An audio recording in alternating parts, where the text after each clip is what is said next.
Hey, everybody. Good morning, or good whatever time it may be um, in your, corner of the world. Um, I've got some technical things that I'm playing through, but here I am. I'm Brick and Switch, and this is the first episode of Prose and Consoles where I will play through games and talk about the storytelling elements therein. And so, if you watched my little trailer ditty for this channel, you'll know that first we're going to play through the Last of Us series. And I'm just going to break down the storytelling elements that creative team used to give us the whole world. Oh, we have a little a little infiltrator. Hello, sir. Oh, hello. Oh, hello. Oh, hi. That's my dog. His name is Watson. Um, yeah. So let's dive in here. If I can get my mouse working.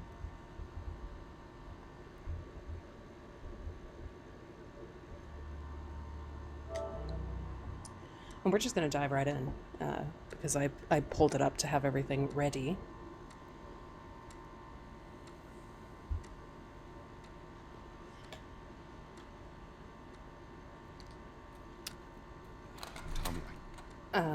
Tommy, listen to me. He is And the y'all will have to contractor. let me know about sound Okay, and I everything can't like lose that if this it job. works for you, because this is my first I understand. solo Twitch where I'm in control of Better in the morning. all of the technical elements. All right, good night. Hey, Scoot. Monday at work, huh? What are you still doing up? It's late. Crud, what time is it? It's way past your bedtime. I love these today. two so much. Honey, please not right now. I do not have the energy for this. Here, What's this? your birthday? You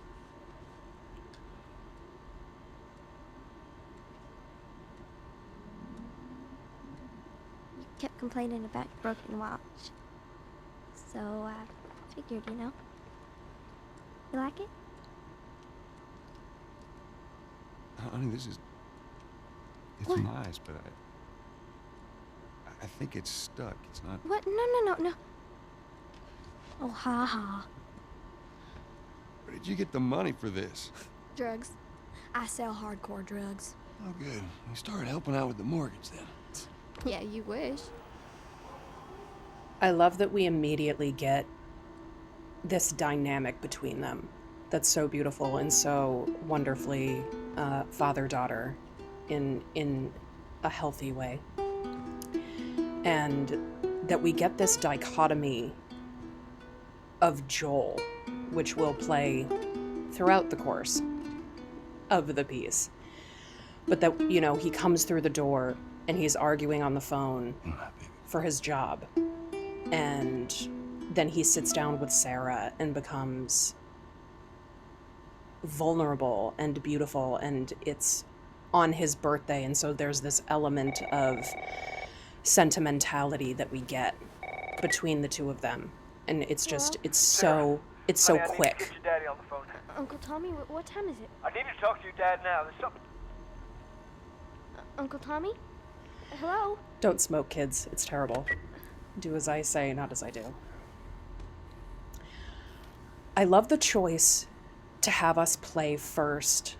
We don't spend huge considerable amounts of time obviously playing as Sarah, but to throw us into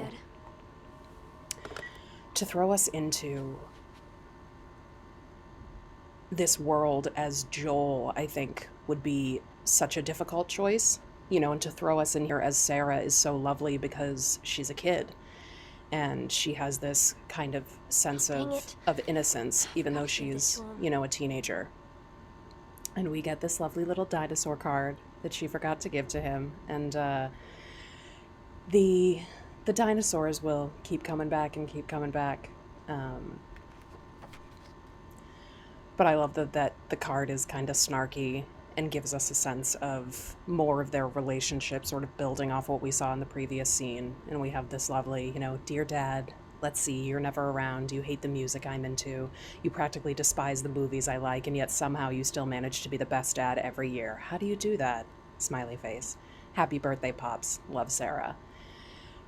And it's nice. And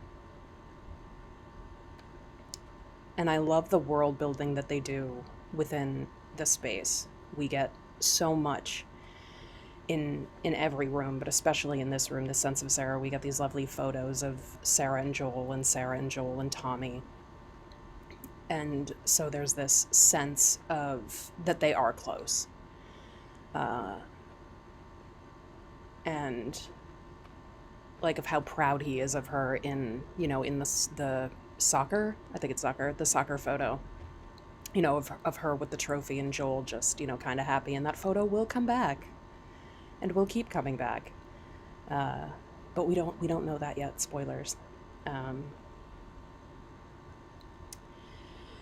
Yeah. And so back to what I was saying. Dad? To have us play as this child at first, sort of wandering around her house trying to figure out what's going on and where is her dad and where is Joel. And then to have us come into the bathroom and get this is, oops, just putting it down, is a great way, again, to tell more of the story without us needing to get it all in dialogue, because expositional dialogue it's a tricky beast, y'all. As someone that's a writer, it's a tricky beast to find that perfect sweet spot with expositional dialogue. And so, you know, in any sort of visual medium of storytelling, it's so great when you use everything at your disposal. We can have her looking at this, looking at this paper and seeing, oh, admittance spikes at area hospitals. There's a 300% increase due to a mysterious infection. That hits home. It's a little real right now. And that there's a sense of, Daddy? okay, this is fairly new, but not so new that it's immediate and right now. Or it's that it's immediately brand new happening right now, even though it's not something that's just like, oh, Sarah's at home and the first infected, person or whatever. It's like there's been enough going on that the news is covering it and the papers are covering it. You in here? Seem to be somehow connected to the Where nationwide the heck pandemic. are you? We've received reports that victims afflicted with the infection show That's signs of nearby. increased aggression, and Move everybody out of here now. There's a gas leak. Hey, there seems to be some commotion coming from get the hell out of here, bro! What was that? And again, using all the storytelling Oh God. pieces at your disposal visually with the news source and a little sense of, in the news report, oh, kind of what these people behave like, kind of what's happening, and oh look, now we have no signal for cable, and there's this explosion. And again, we're playing as this child that has no idea what's going on, is freaking out about her dad, and we are immediately protective of her because we are playing her. What's going on? Which goes back to what I was talking about in terms of playing as this innocent kid. And how smart that is, because we immediately want to keep her safe. Not only because she's a kid and she physically is hunched over and is scared, but because we also are playing through her eyes. 8 missed calls. Where the hell are you? Call me on my Why don't you have your phone, Joel? Why don't you have your phone? No signal. Although, apparently we're still getting texts.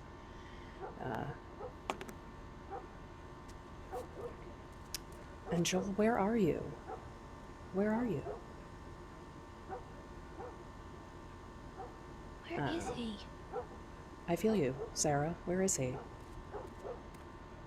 And... Oh, hello, John. Welcome. Played this intro for my mom. She loved it. Yeah, I was telling my mom about this story too, and she was like, that's massive. And oh my God, she was into it. I haven't played it for her yet, but Maybe. She's not big on gore, so maybe not. And she's not big on horror, but, you know, we'll see. Here you are. Sarah, are you okay?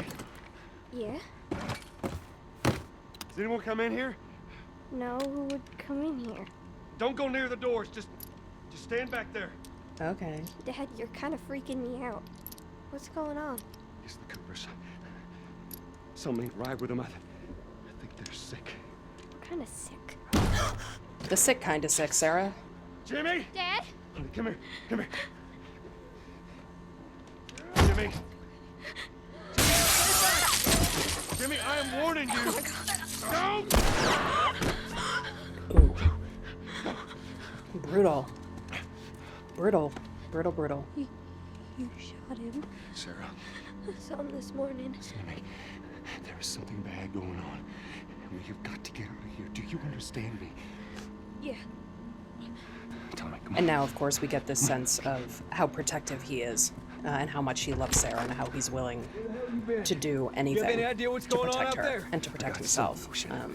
Even, you know, killing got the blood all Coopers, over you. Hey, man, let's just get out. killing Jimmy. This ain't half the people who say they lost their minds. Let's go. So a parasite or something. And I love the choice here to be able to move around the car Later. and to see pieces. Hey, Sarah. Because now we're moving into a little bit of the expositional dialogue, which I think that they do very well here, Yeah, sure thing. which is lovely, because like I said, expositional dialogue is so difficult, but because we're not having this conversation standing in Joel's living room or something like that, we are physically moving through the world. He said, where to go? We're hit with two things at once, which is that we get to see No getting into Travis what's County. happening and see people Take 70 and see Texas and these police cars driving by, and that, oh, it's They say madness, when it's you're dead. madness, Probably a while lot. they're having this conversation, Family all mangled inside which is a the great house. way for us to get so much about this world all at once. And we don't even really realize that we're doing it, Christ, have which is so great. They got no clue. But we ain't the only town. First they're saying it's just the South. Hello out there in chat, all of my 3 viewers. Thank you for tuning in and welcome. That's Lewis's farm. Hello. I'm so excited to have you here, and I'm so excited that you've joined me on this journey of The Last of Us, because I'm quite a fan. Are we sick? No, of course not. How do you know? They said it's just people. And again, let me know if there's any funkiness with the sound, if it's too loud, if it's too quiet, whether it's the gameplay or whether it's me, because I'm still testing things out and playing things through, so let me know. What do you think you're doing? Keep driving. I got a kid, Joel. So do And happy we. We have weekend room. to you all. Keep driving, Tommy. You see what I see. Someone else will come along. Should have. And we get this dichotomy between the two of them, that Sarah wants to stop and help, and Joel, you know, right off the bat, we're barely 15 minutes into this game, and we get the sense that he is very much a, Their mother had the same damn idea. you know, you take care of your group Just backtrack. kind of a guy.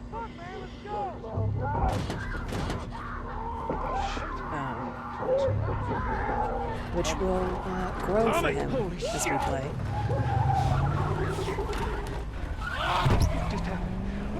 And now we're starting to see these infected Turn here, turn here. people running around, and oh, what's going on? And now all these people running from something, from whatever it is. Yeah, what are they running from, Sarah? Oh no. We can't stop here, I Tommy. can't fucking drive through them, Then Joel! back up then! They're behind me, too! There! Hold on! Go! Hi, John. Thank you for coming. Thank you for tuning in. Daddy? Hey. I'm running my chat from a separate computer from what is streaming, because I have to, because my computer would not be able to handle it all. It's already having a hard time handling just the encoding. But I am peeking down every now and again, so if you say something and I miss it, just give me a second and I will look down.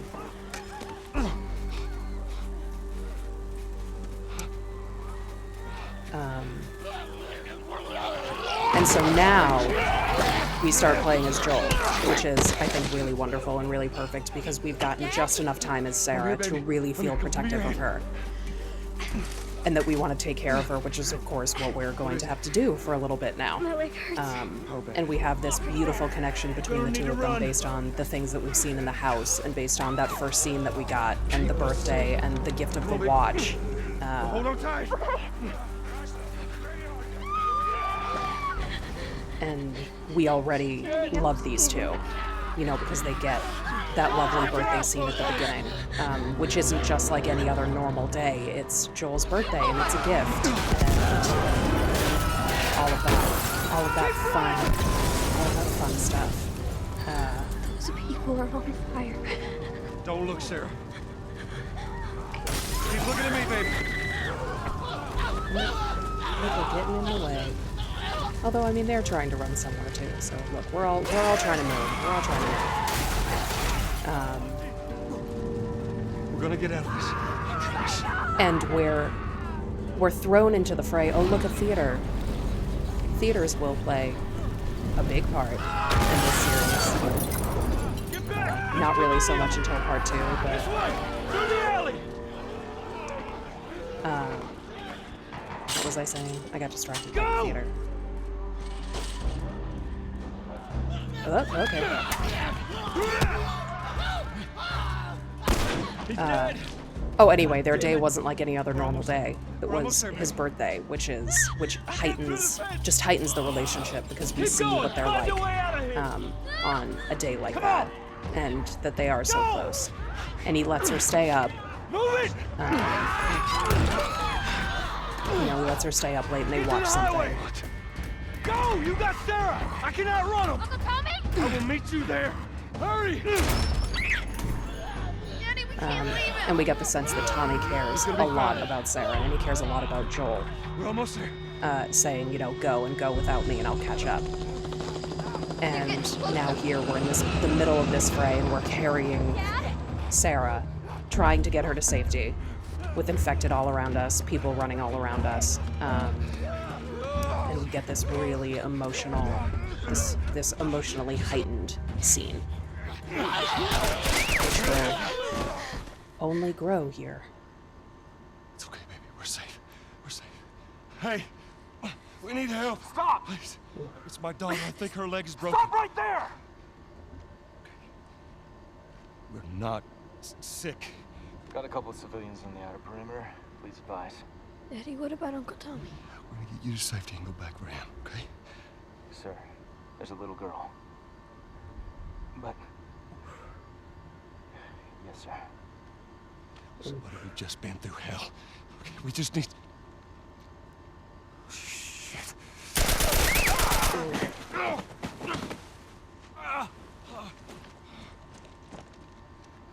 Please don't.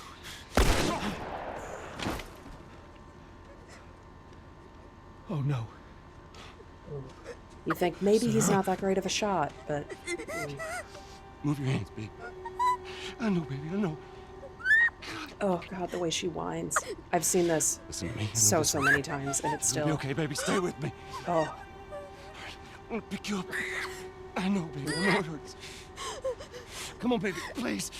I know, baby. I know. Oh. Not the music. Sarah. Baby. Don't do this to me, baby. Don't do this to me, baby. Come on. No. No. No. No. No. Please. Please. Please. Please. Please.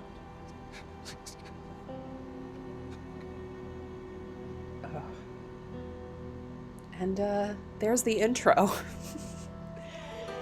which is so beautiful.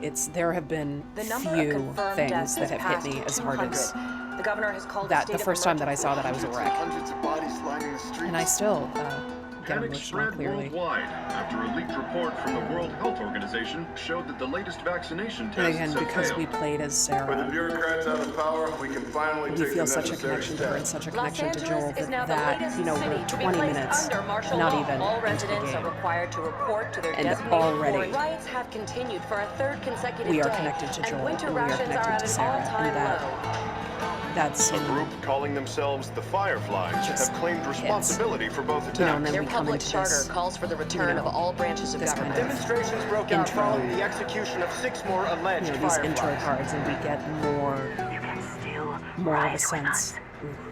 Remember, when you're lost in the darkness, look for the light. Believe in the Fireflies. All right, Marlene, all right.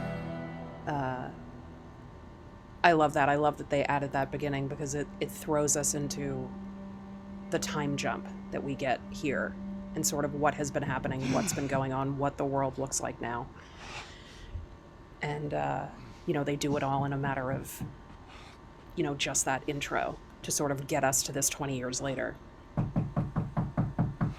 I'm coming. Which is a great piece of storytelling. And now we get Tess. How was your morning?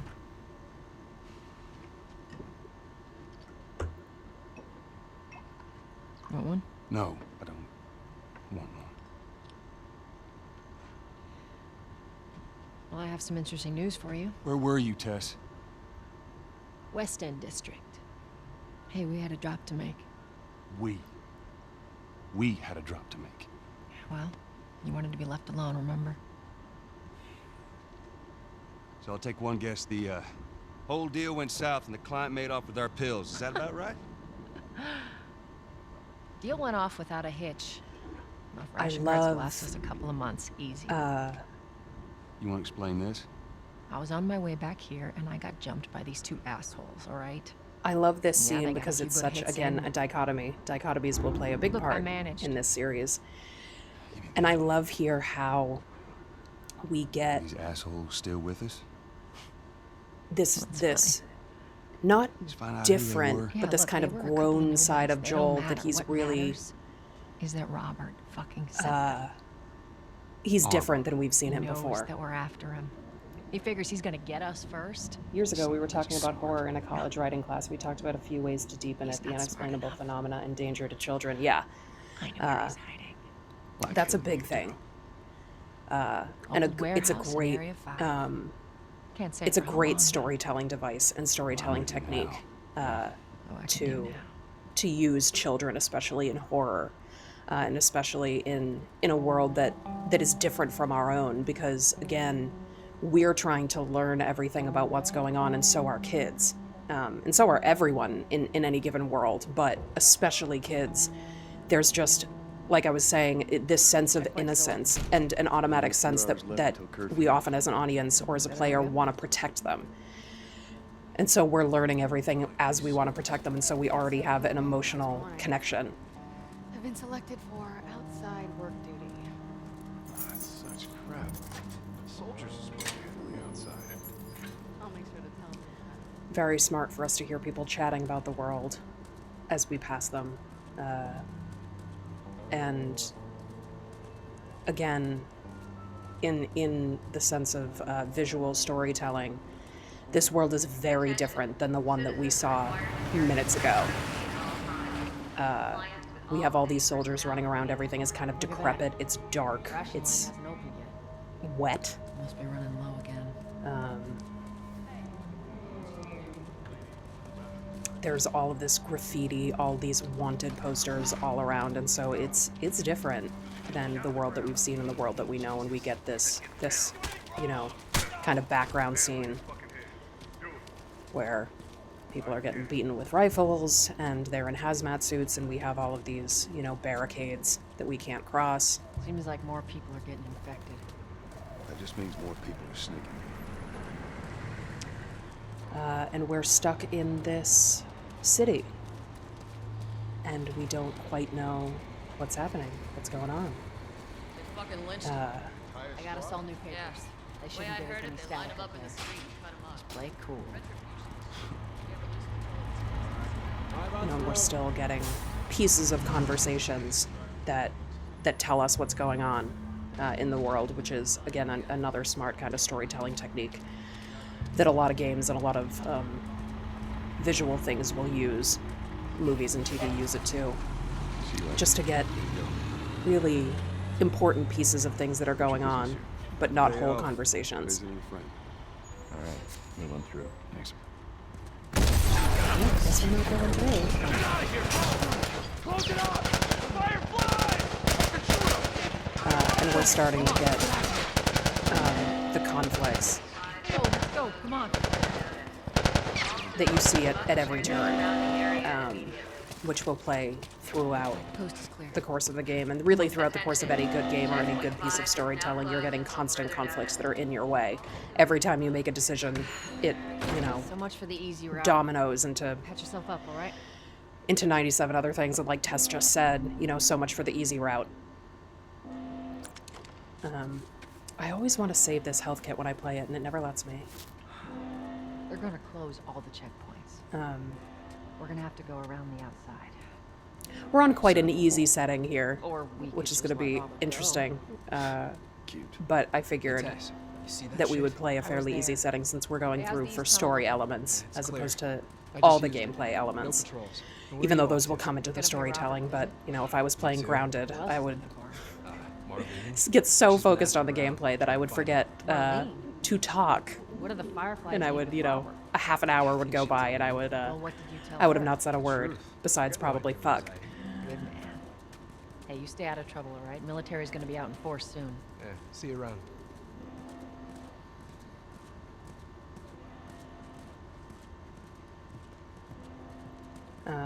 Marlene, Oh, and so back to what I was saying, you know, introducing conflicts at every turn, you know, and Tess saying, "Ooh, we're not going to be able to go the easy route, you know, so much for that." And that's going to become a theme, as it does in most stories, that characters are trying to do their thing and they can't. Or they have to find another way to do it. It's never a straight line. It's always all kinds of zigzags and different patterns.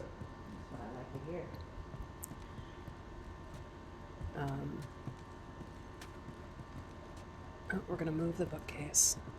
Joel, give me a hand with this. Okay. And now we're getting kind of the inside of what all the insides of buildings are gonna look like, and they are decrepit. Take it easy out there. Coming down. Oh, God, this place reeks. You need to watch what you throw away down here. Lucky there are no spores down here. Let's grab our gear. Okay. Vault.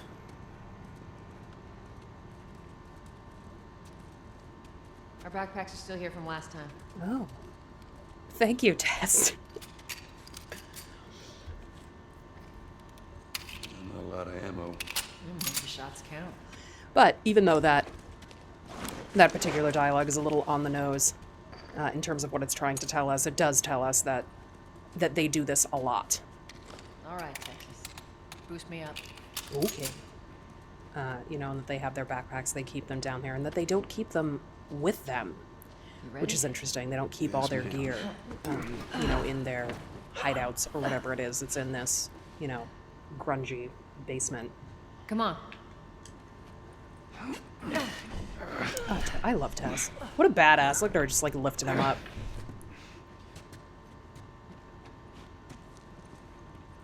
I love it. Go on.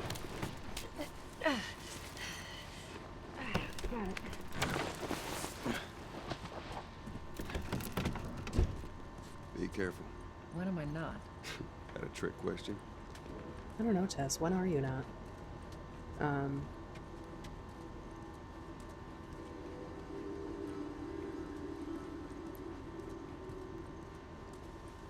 Oh, I love the world. I love the detail.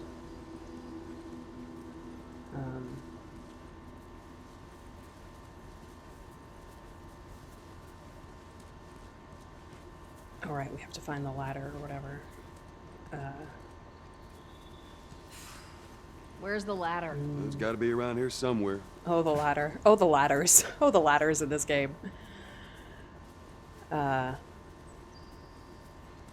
You know, and looking around, we get, oh, they're really trying to keep people both out and in. Hey, try over there. I know, Tess. I know. Got it. Great, bring it over. Okay.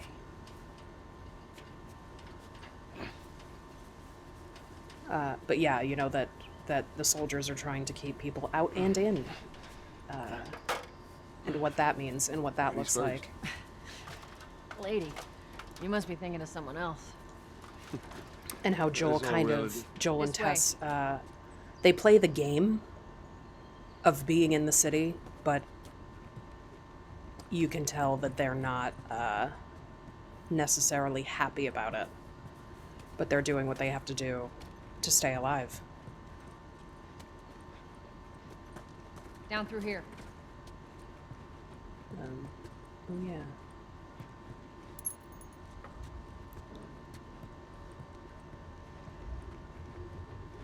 We had a firefly pendant.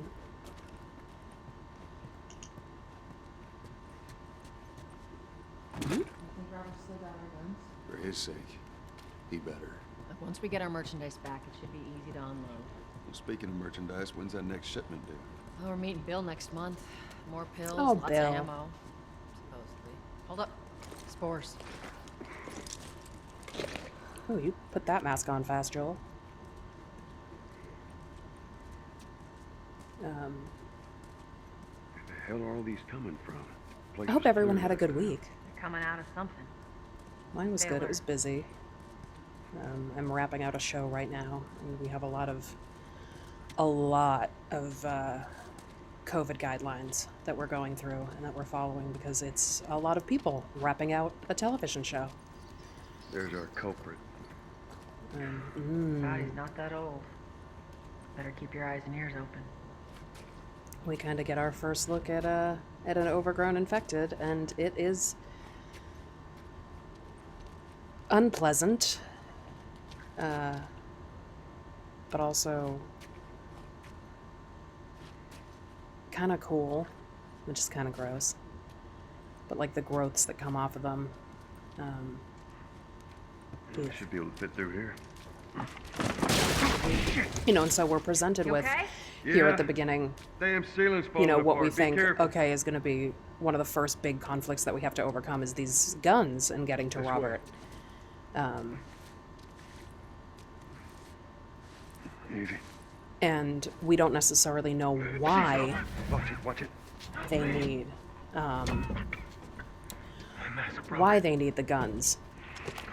Don't leave me to turn. But we know that they want them. Poor bastards. Yeah, I'll kill you. You don't want to turn. But anyway, yeah, why they need these guns. But we know that they need them and they want them. And, you know, considering the buildup that they did in the first, 20 minutes of getting us really emotionally connected to Joel, we want them too. Despite the fact that we don't necessarily know why, beyond the fact that I'm sure ammo is not easy to come by and weapons are not easy to come by in this world. And they need them, for survival and to do their smugly jobs. I'm glad you're taking a personal day, John. Always needed. Personal days are always needed. Up ahead. You hear that? And that's great. And you should always take time for you, especially in this time. How you want to handle it? I want to handle it quietly. For now.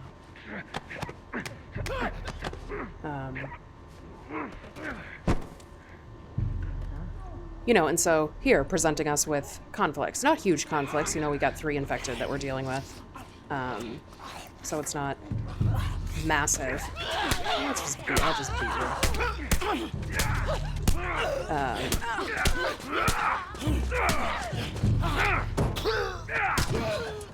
Out of my face. But yeah. All right, that's all of them. Is it? How do you know? I love how in games characters always know like how many bad guys there are. That's it. That's all of them. For the entire rest of the game. That's it. You're done. Oh, I guess I'm full on health. But yeah, that we're presented with you know, one of the first little bits of conflict that we've seen. These infected, which will come back again and again and again in different ways. Nope, these are stairs. And that we're given things slowly, and it seems like we're thrown into the fray, but that we're getting things a little bit slowly. You know, we weren't sort of attacked with this giant horde of infected right off the bat. We get a couple of them.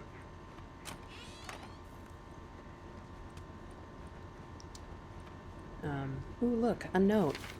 I'm gonna do dramatic readings of all of these because I think that's fun.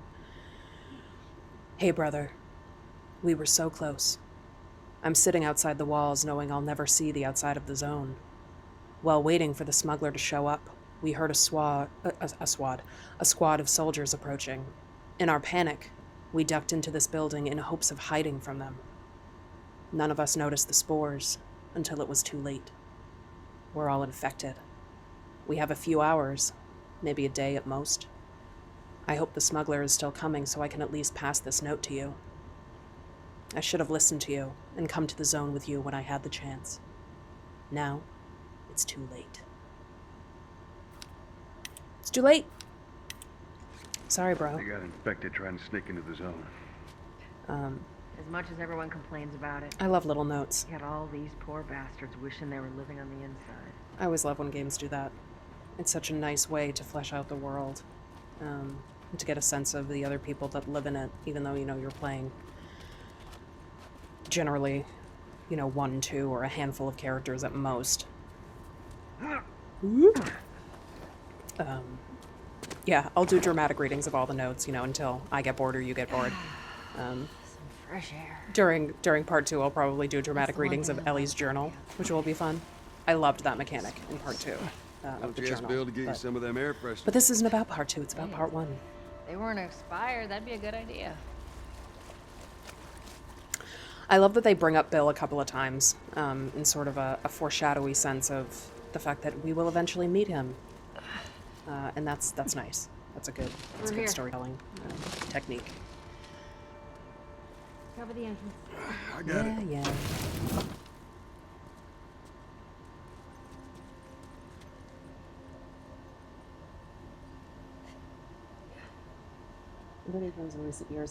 In video games in recent years, ammo limitations and the loss of ability to fight back have been tools to increase tension. Does that ever translate to film? I think it does. I think it does a little less. You know, I think that they present it as, you know, potential issues and stuff like that. I mean, certainly in plenty of films we see unlimited ammo. But we do sometimes see people run out of ammo or need to reload their weapons or whatever it is, certainly as something that's presented as a kind of conflict. I think it happens more in gaming because it's more immediate to us as gamers to know what supplies we have. I think in film, the supplies that any given character has comes in understanding, but you can sometimes forget the supplies that a character may have in a game, or in a film, rather, sorry. Whereas in a game, you're always kind of hyper aware of the supplies you have and the limitations that you have because games are so experiential in the way that they're presented. And having you have limited resources really just hits home. All right. And so I think it's used a little bit more in gaming than it is in film and television. But I think it's becoming a little bit more popular as people are realizing these elements in games that are popular. I certainly you know, when I'm working on a script or a screenplay, and if it's something wherein people, Let's move. you know, need ammo, it's something that I, as a writer, tend to take into consideration. And maybe that's just because I'm also a gamer, but I think it's a great source of tension across the board, whether it's in game or whether it's in film, because you do only have so much, and especially in a world that's, you know, 20 years into the dystopia, there's not going to be a lot of ammo or a lot of supplies in general hanging around. And I think that's something that this game actually does really well. It does it well across 1 and 2. And Left Behind. I mean, especially if you're playing on the survival or grounded modes, which I am not for this particular gameplay, just because we're focusing on story. But that there really aren't a lot of supplies, and I love the mechanic and the presentation of how you're creating things, you know, how you're making shivs, because for some reason Joel doesn't have a knife in the dystopia here. So, you know, you create shivs, but again, that's creation of tension. The fact that he doesn't have a knife, you know, and Ellie does. Oops, spoiler. None of Robert's men. But the things that, you know, and you're making health kits with alcohol and rags, and you're making more interesting. Earbuds falling out. Good to go. Come on. You know, and you're building Molotov cocktails with the same, and you're binding things to your melee weapon to make it stronger. I mean, I love that. I love when games do that, you know, and I love... Now, you hear me? It happens a little more in open world games, but the amount of things that you can craft and create based on the stuff that you pick up, and being limited in the stuff that you pick up. And having to go on... Okay, dude. All right. It's been a while. You don't visit us anymore. I love that Joel every now and again just like scratches his head. Sort of this casual toughness that he's got going.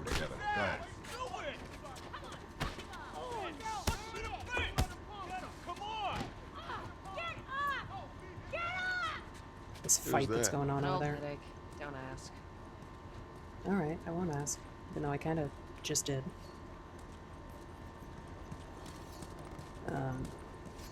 Oh, okay. Running right into me. That guy's been hoarding all sorts of shit in the factory. Whoa, hold on. Oh, look at that. Who's that? Who could that be? Ooh, a note.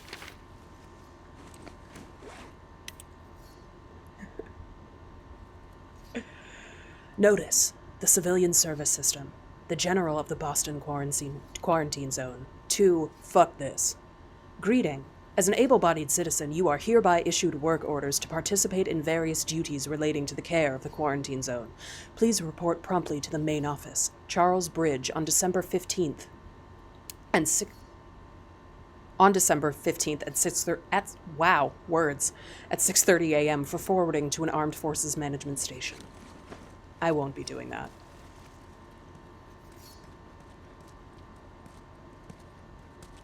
I'm looking for Robert. You come through here? Half hour ago. He went back to the wharf. He's there now. And so something that we get that I haven't really talked about yet here, 45 minutes into this stream, is something that's... I love the graffiti. I dig it. Something that's necessary across all forms of storytelling, for character development in general, not just in games, but in films and TV. And I know that when I walk through here, we're going to get into a fight, so I'll talk for a minute. And novels and everything like that, and that's your what if that is important for your characters, and also building the world that they exist in before you sort of get to like a big inciting incident. Even though we've had inciting incidents here already. We had some in the intro, with the infected, and then of course we have them with having to get to Robert.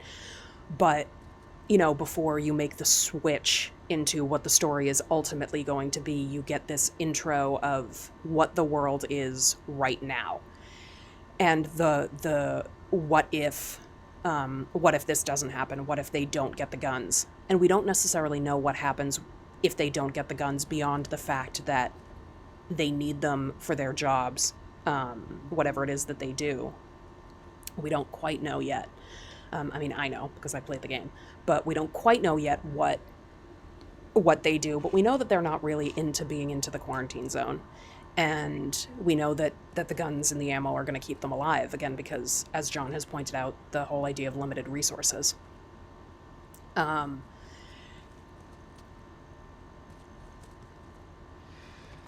Here we go.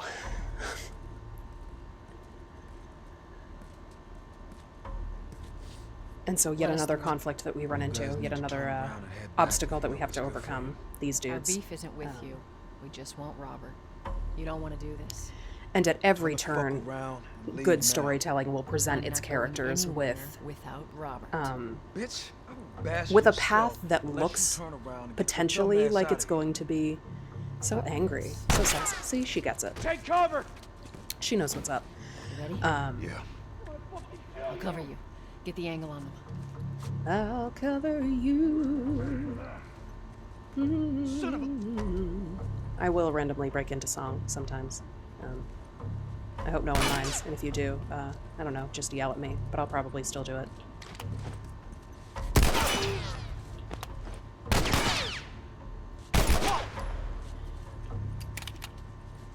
Nicely done, Texas. Anyway, what was I talking about? The what ifs. How the hell did he get all these guys? If Robert's good at one thing, but stories will try to present characters with many options, and characters will often take the easiest road, or they will try to take what looks like might be the easiest road, but of course never is. And then we'll present them again and again and again with a conflict that gets in their way. And as you watch or as you play through, such a badass lifting them up again. There you go. And as you play through, the conflicts will get more and more complex. And sometimes they will be physical conflicts, and sometimes they will be emotional or spiritual or moral conflicts. And we get a good mix over here, Joel, of all of that in this game, which just expands, and Left Behind and in Part 2, just all of the different conflicts that these characters come into, and it's not just infected or people in my way, but we get these emotional conflicts. Right now to get Robert. Jesus. Hello, Roxy. Not our call. Let's spread out and make sure no one's creeping around in here. I'm so happy y'all are here.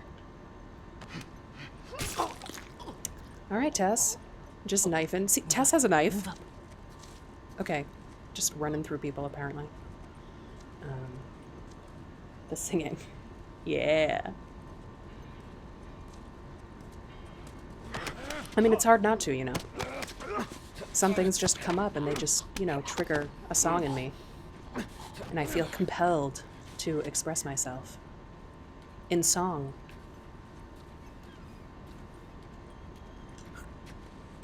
Whoop.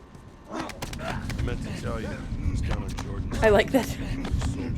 That if you attack these guys before they have the conversation, they'll still have the conversation. Even as you're strangling them. Let's search the area. My watch is buzzing. I got a key. I don't even know where that was. On the table? I don't know. I just waved my hand over it and it came to me. Magic. Joel does close-up magic. That's going to become canon now. Oh, I love something I didn't mention when we were in Sarah's room that I should have mentioned in terms of everything that's in there. I love that we get we get all the music posters, and we get like the space poster, which of course will come back with Ellie. And that we get the guitar, and then we also see a guitar downstairs in Joel's living room. I wish I'd brought this up when we were there. But that builds more of our emotional connection to them, because it's not just, you know, when we see it in her room, it's like, oh, does she play, you know, does he play or whatever, and then we see another guitar downstairs, which could also be hers, but sort of builds the sense of, this guy did not see me at all. Builds more of the sense of this relationship between them, and it's beautiful when stories do that, and they do it without telling you outright, and just presenting you with things that you pick up almost subconsciously.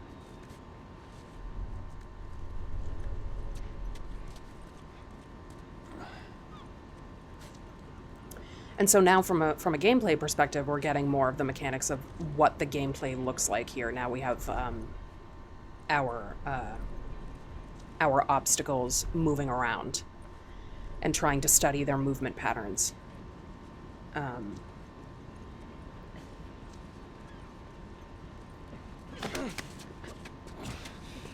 Everything's cool, man. Yeah. Sorry, bro. I mean, am I sorry? Not really. But yeah, we're moving more into what the gameplay will look like for the game as a whole. And we're doing it slowly enough. You know, we're a little under an hour into the game now, which in terms of games is not that long at all. Someone's gonna see me. Someone's gonna... Whoop. Whoop. Well, you know, I mean, I did hit cans. You know what? Yeah, come to me. Come to me, bro. Doesn't notice at all the dude that's, like, passed out.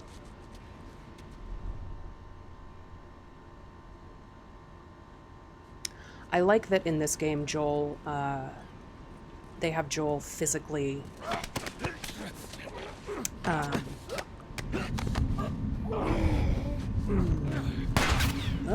guess he saw me. Get him!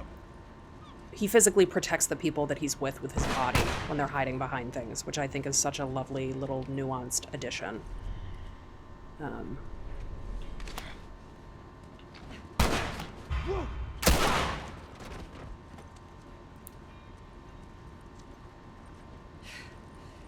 And gives us so much about... They just slow us down. Yeah, you're right.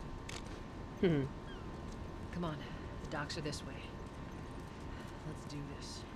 Tells us so much about Joel. Look, a shiv.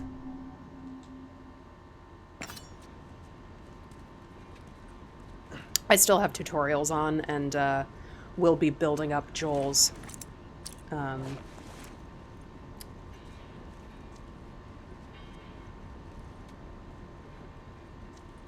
Oh, did I start a completely new game? Did I not even start New Game Plus?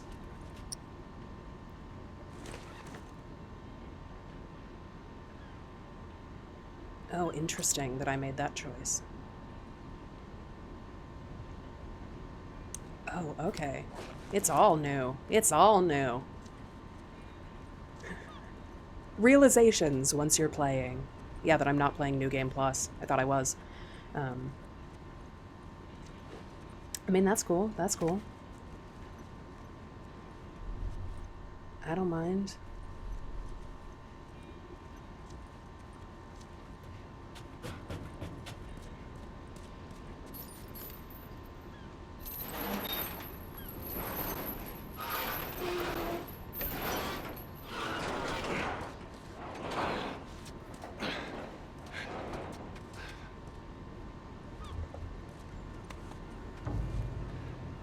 There's our boy.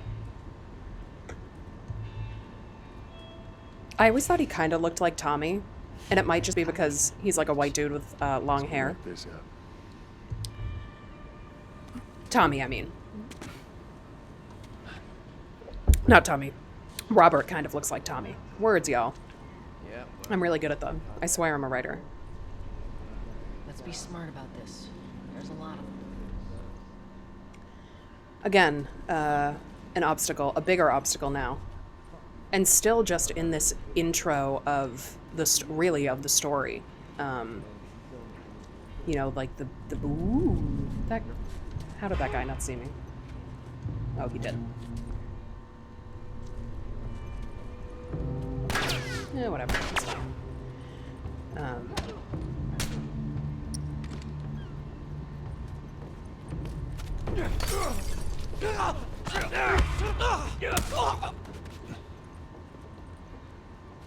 Usually I prefer to be a little sneakier. Ooh, jeez.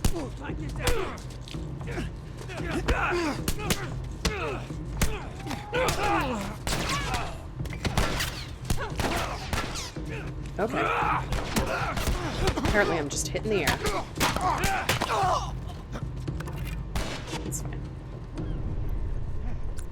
Yeah, normally I'm a wee bit sneakier. A wee bit more sneaky? Again, I swear I'm a writer.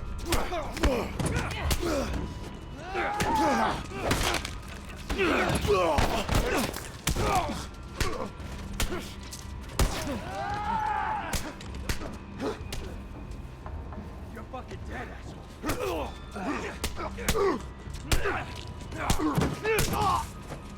Out of my face. Yeah, normally I'm much sneakier during this part, but you know what? It's fine. We'll play this way. We can do that too. We can make a ruckus. Conflict and choices, you know? Bitch, where are you? Shit!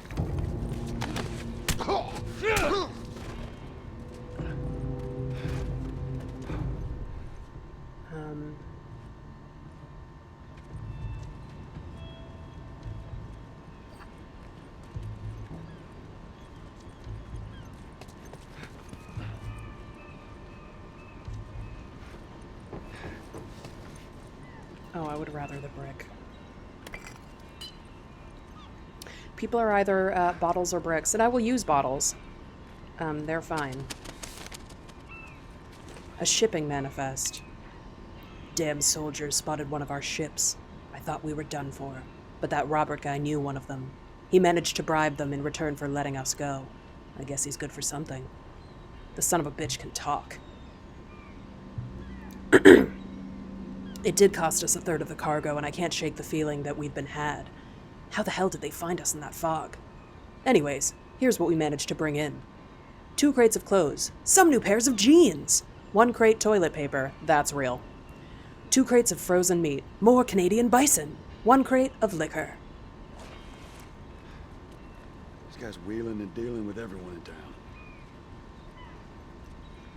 Wheeling and dealing.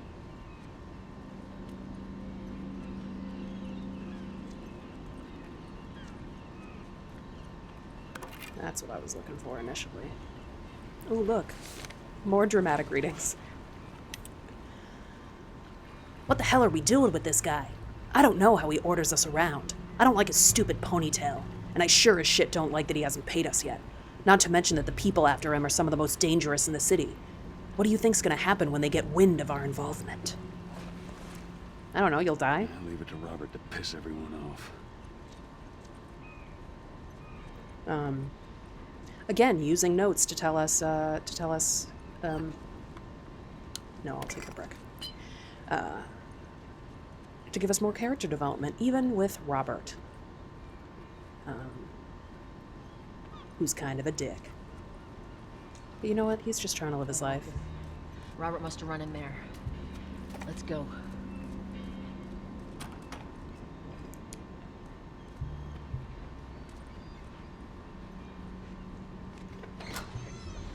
Back! Get the fuck back! You just want to talk, Robert. We get fucking nothing to talk about! Put your gun down! Go fuck yourself! He's running! Why are you throwing your gun at me? Dude, you got a lot of emotions.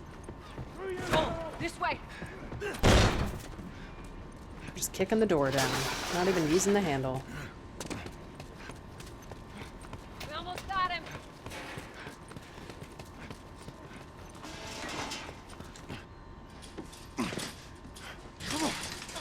Sorry, bro. Hello, Robert. Tess. Joel. No hard feelings, right? None at all. Alright. God damn it! We missed you. I love that she grabs the pipe and then drops it. Whatever it is you heard, it ain't After true, hitting okay? him, of course, with it. I just want to The say... guns. You want to tell us where the guns are? Yeah, sure, but it's complicated. Look, I also all right, love that just she's hear like me out on this. kind of the I point got this. person for all of this, and Joel's just sort of along to like, you know, I don't know, break people's arms. Stop! Stop! Stop! Ugh. Quit your squirming.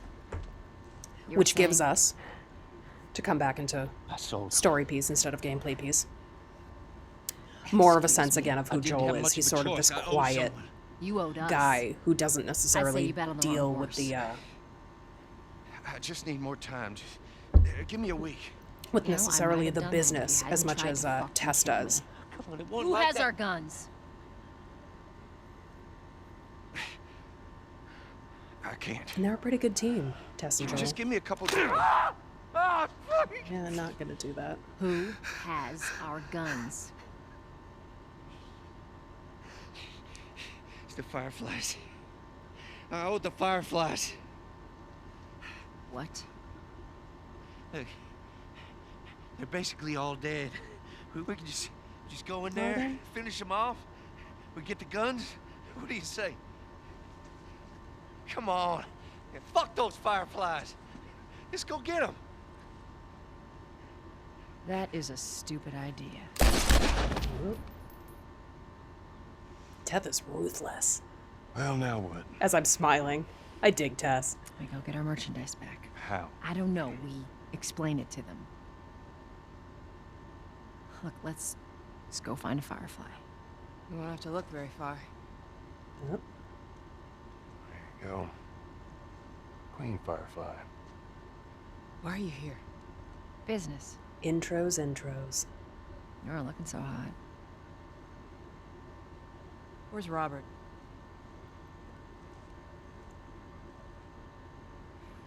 In this pool of blood on the ground. I needed him alive. Well, The guns he gave you, they weren't his to sell. I want them back. Doesn't work like that, Tess. The hell it doesn't. I paid for those guns. You want them back? You're gonna have to earn them. How many cards are we talking about? I don't give a damn about ration cards. I need something smuggled out of the city. You do that, something. I'll give you your guns back. Then some. How do we know you got them? Well, I hear the military's been wiping you guys out. Right about that. I'll show you the weapons. I hope I gotta my move. What's it gonna be? I hope my air conditioner isn't too loud, but I it's wanna like see those 103 guns. Follow in me. Los Angeles today, so it's quite hot. So I have We gotta get out of here. Now. like a room air conditioner that I have to use that's quite loud. And so here we've been presented with what the rest of the story will be. I know a way around. And we're starting to get into kind of the true meat of our rising action. Ooh, ping words. Fancy. What's happening? No one knows. But yeah, we're introduced now to this job that they're gonna have to take in order to get their guns. And we still want them to get the guns. What's left of them? What do you think I'm turning to you guys? This way. I don't know. So why now? You can't get Abby to do it? Been planning on leaving the city, but they need a scapegoat. They've been trying to rile us up. Looks like they did.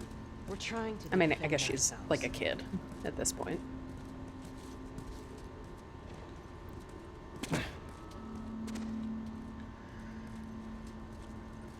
Ooh, look, things.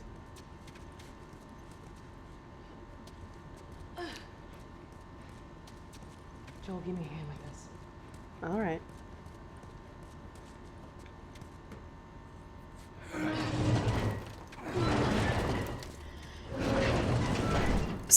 A technique. I guess it's not so much a technique as just something they did. Hey, holding up. I'll live.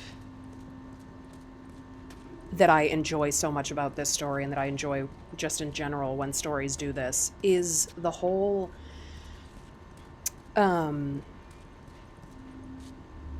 like the moral ambiguities and how much The door into the bridge. how much they basically live now in moral gray areas because they have to. Even though I know that's not your style. We'll see how it goes. Even with the Fireflies, you know, they're presented as this kind of resistance rebellion group, but we don't know much about them. We need to get to that door. And we know they're against, you know, the soldiers that are like doing all their shit and everything. But we don't know a lot about them, at least at this point. And it's like, okay, you know, we got Marlene, and she has our weapons, and now we're sort of tied to the Fireflies because of this thing that we have to do. Why were they both looking inward? That's bad. It's like bad watchmanship. Okay, watch yourselves.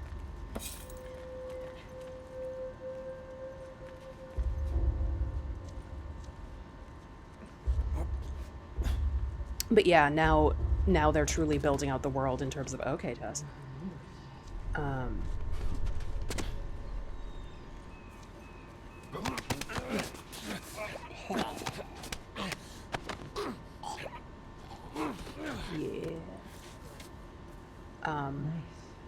Now we've not only heard about the Fireflies, but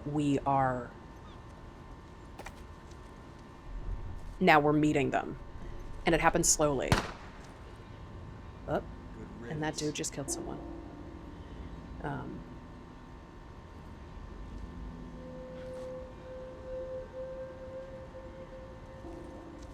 My watch keeps beeping at me.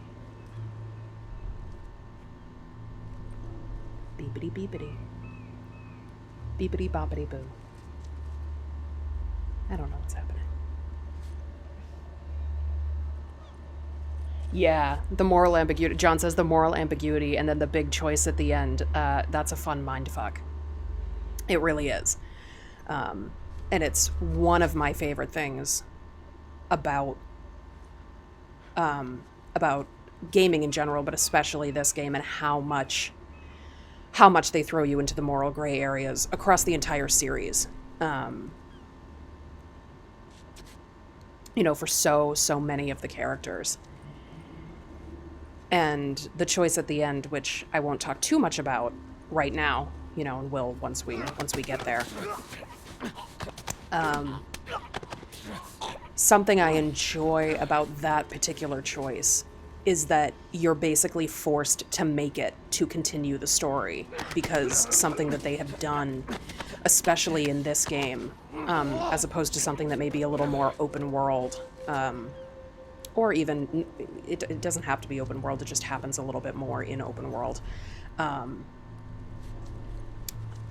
is that you don't really get to choose whether or not to do it. You have to do it to progress the story. And I love that, because we're just strapped in for Joel's ride. And that's something that in this particular series I enjoy quite a lot, because I think it forces gamers to really consider things, and to really consider the consequences of the action that they have to do, that we have to do.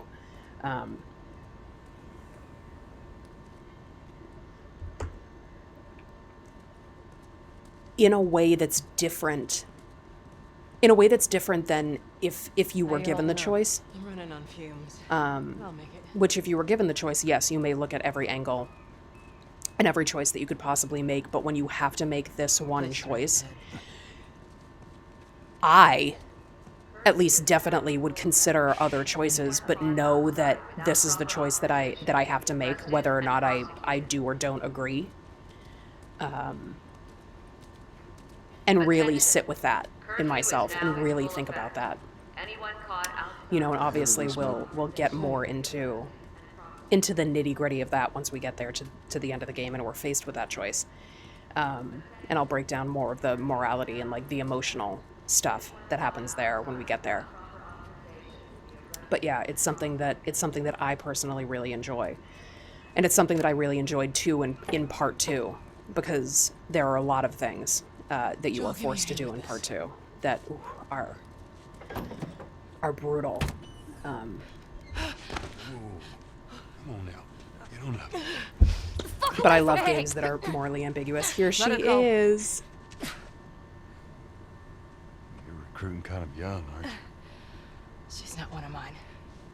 Oh, shit. What happened? Don't worry, this is fixable. I love Ellie. I got his help. And I still love Ellie. Come with you. After Well, then playing, I'm staying. you know, Ellie, part 2, I still adore we her. won't get another shot at this. She's still my little bean. We're smuggling her? There's a crew of Fireflies that'll meet you at the Capitol building. That's not exactly close.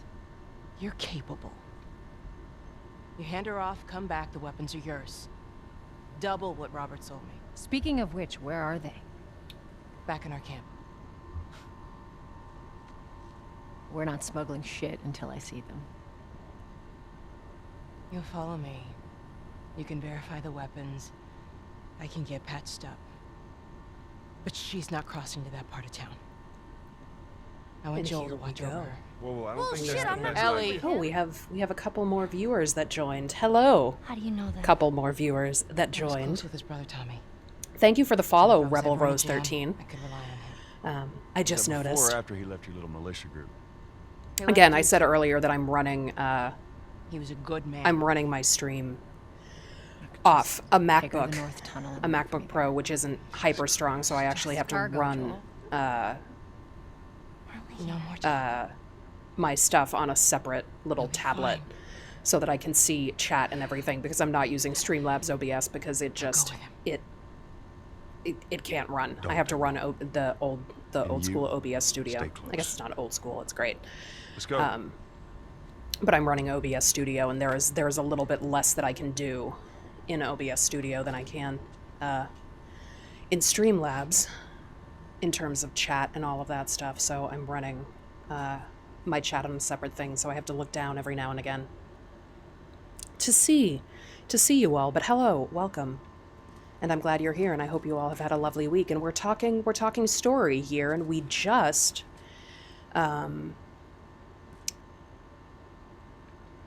sort of got the big shift in the story, or one of the big shifts in the story, in the beginning here, where we have gotten Ellie and our first big mission in terms of trying to get her to the Capitol building. These two are thrown together. Oh, I have to go straight. And I love so much their dichotomy and how different they are in so many ways, and how alike they are in other ways as well. But it's great. I was talking earlier about how great it is that we have to start and play as Sarah, because it basically makes us...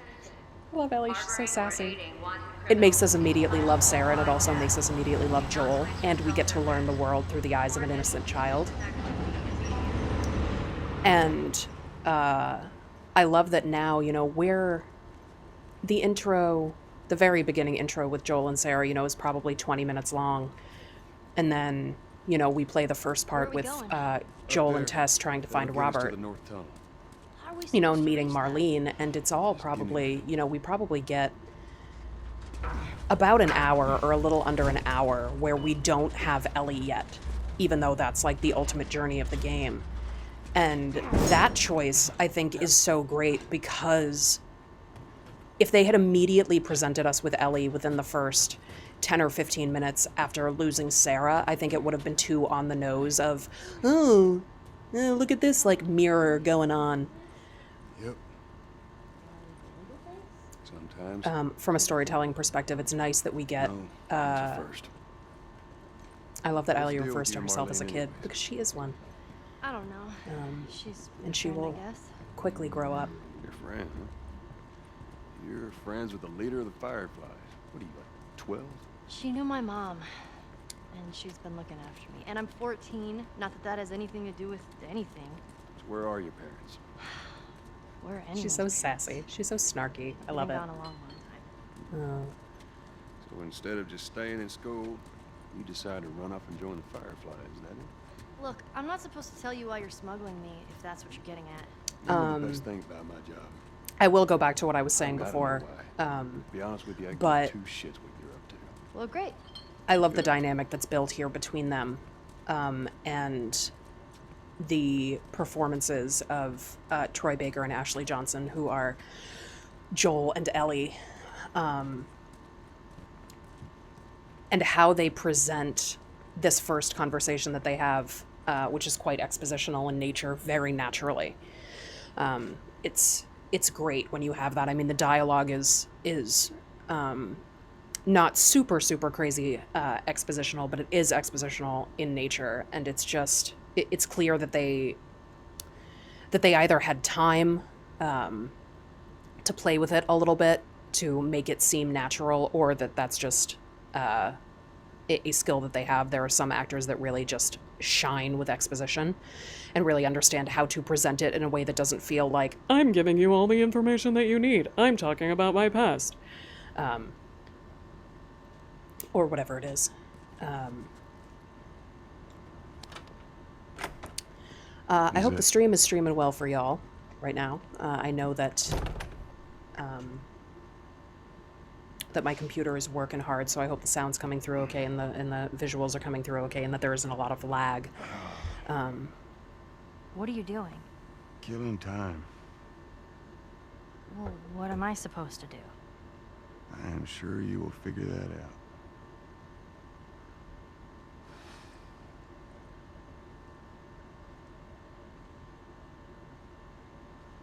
Your watch is broken.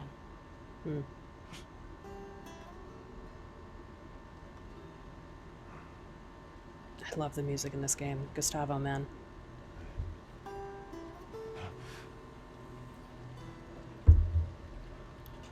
You mumble in your sleep. I hate bad dreams. Oh, Ellie. Yeah, me too.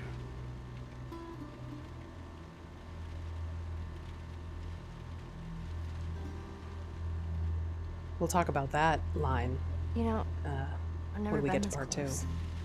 to the outside. Look how dark it is. Not just physically. Can't be any worse out there, Can it? can it? What on earth do the Fireflies want with you? Hey. Sorry it took so long. Soldiers fucking everywhere.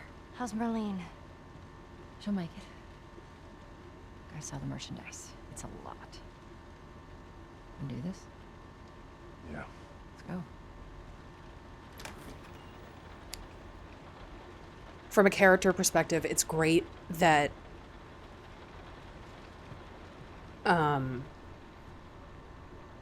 you know, obviously they're presented with the conflict of, oh, you have to do this thing in order to get what it is that you want, which is the guns. And it's also so great. Oh, my thought flew out of my brain. Oh, that... I think it's a bit strange that they're having us do their smuggling. Marlene wanted to do it herself. We weren't their first choice. That they Second, for are... that matter. She's lost a lot of men. Beggars can't be choosers. Let me think this thought through Hope before I there's someone alive to say pay it. us. Someone will be around. You know, that they're smugglers essentially by trade, and that Joel, for a long time, just treats Ellie... Oh, I'm rude. I'm just trying to go ahead before anybody else. you know, for a long time, Joel just treats Ellie like she's baggage, like she's a job. You know, because there's obviously something screaming in him that is, you know, do not care for her the way that you would care for Sarah. Just don't do it. You know, it's like that part of him is so Who's waiting for us at the drop? pushed down at this She point. said there's some fireflies that have traveled all the way from another city. Girl must be important.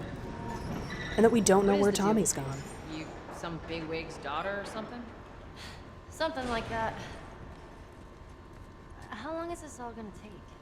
It's gonna take a while, Ellie. Ellie, once we get out, I need you to follow our lead and stay close. And again, we have the presentation of like, okay, we're going to get her to the Capitol building. That's what we're going to do. And then we're going to be done. And of course, they're going to run into many obstacles with that because that's storytelling, period. Now, hold up. There's a patrol up ahead. And that we will be presented with All right. many We're good. Come on obstacles. And that the journey will not be what we expect. Watch your step. Now, we don't know that yet. I mean, there's an assumption, of course, It's raining. Can I do us because any good? that's the nature of telling a story. I'm actually outside. But we don't know what it's going to look like or what it's going to be. It's rainy in Boston. It is rainy in Boston tonight. Up this way.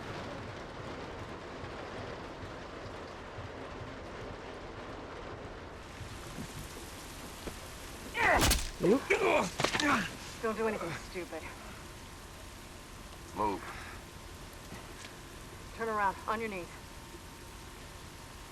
In my opinion, the cutscenes Scan are 'em, I'll call beautifully it in. integrated in this game. Put your hands on your head. This is Ramirez at Sector 12, requesting pickup for 3 stragglers. Understood. Look the other way. Gonna make this worth your while. Shut up. Tired of this shit. Oh, Ellie's freaking What's out. ETA? Couple minutes.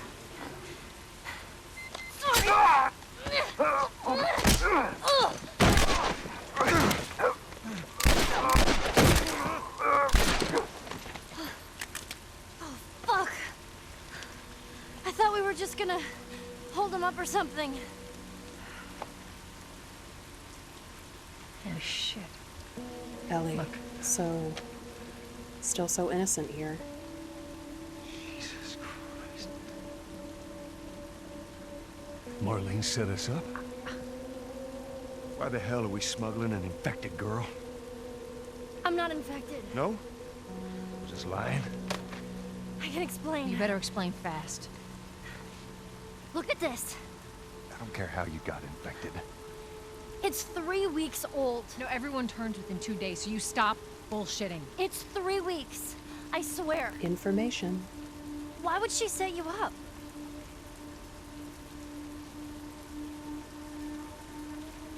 I ain't buying it. Oh, shit. Tess.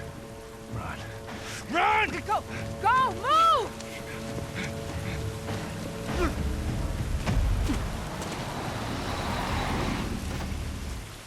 And of course, that little technique of there isn't time to really have this conversation. We're presented with a life or death situation. And we have to stick together to survive. When I give you the signal, we run. Signal. Run. Got it. Now, run.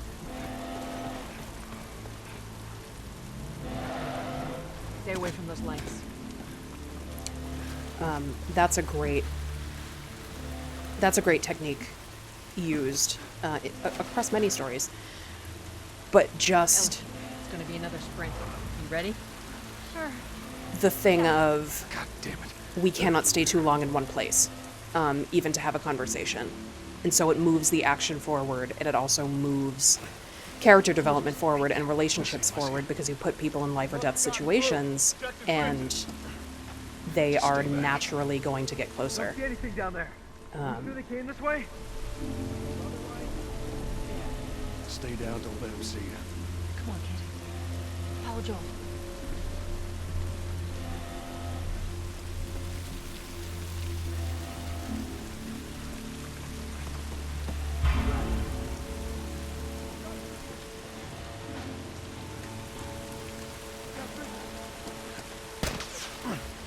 Yep.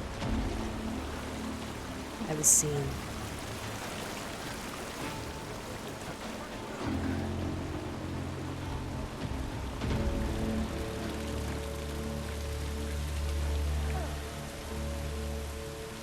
I love how, like, dank and decrepit it is out here. I hear him up ahead. Ooh, shit.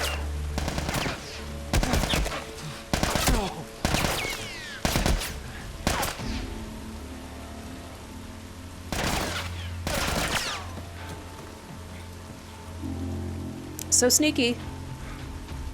We're so sneaky here.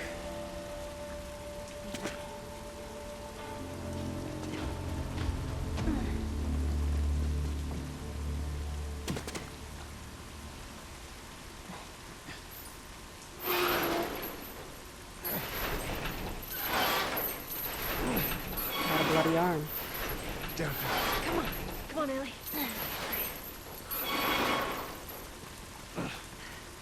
Nobody heard that, no sir.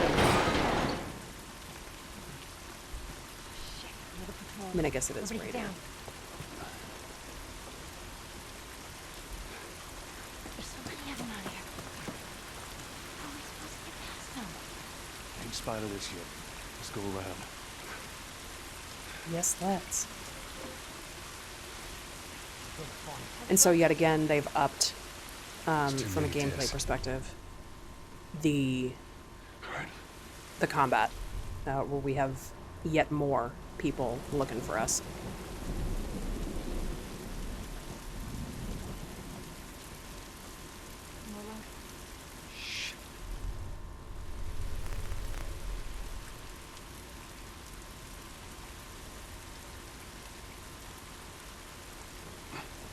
Through here, come on.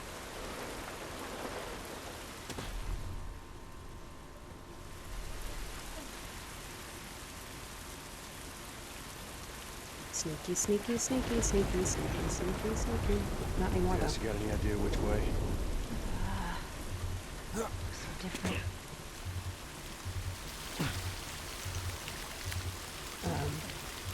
Oh, my phone is ringing, and I use my phone to stream, so I hope it's not I hope it's not breaking the stream here.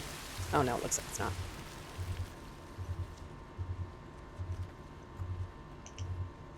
Yeah, I use my phone as my webcam. Yeah, this Fancy. is right. Stay close. At least we're out of the rain.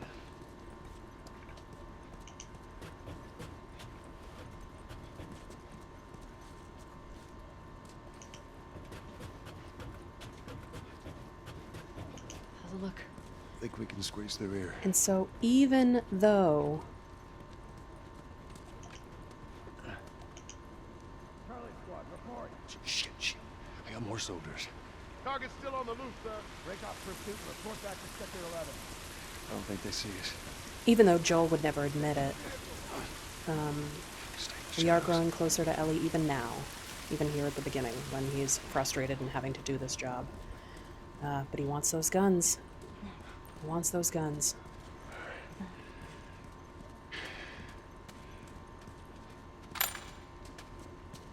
Are we safe? And I don't blame him. No, they're still around. But take a moment to get your breath. Joel, see if there's anything we can use in here. Sure thing, boss.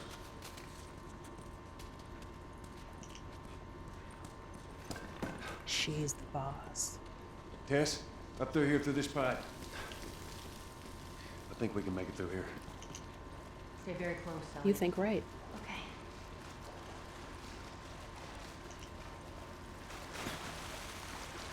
That's gotta be some really stellar water.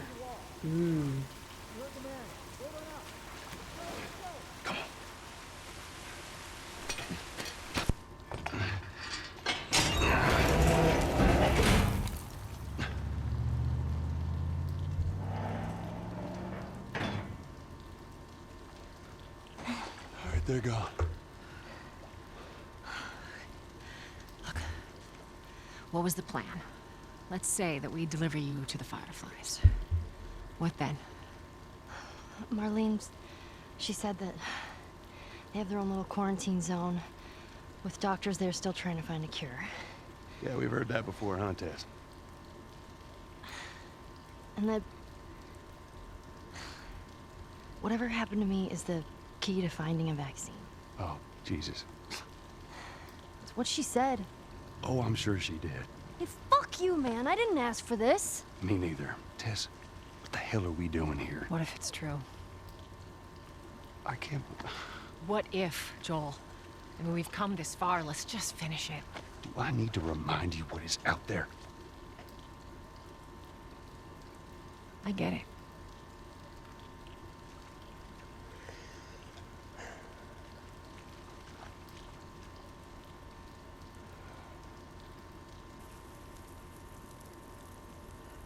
This way. If we cut through downtown, we can hit the Capitol building by sunrise. We hope.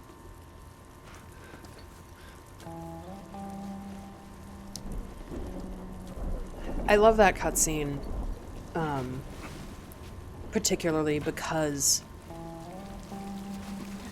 it is this moment,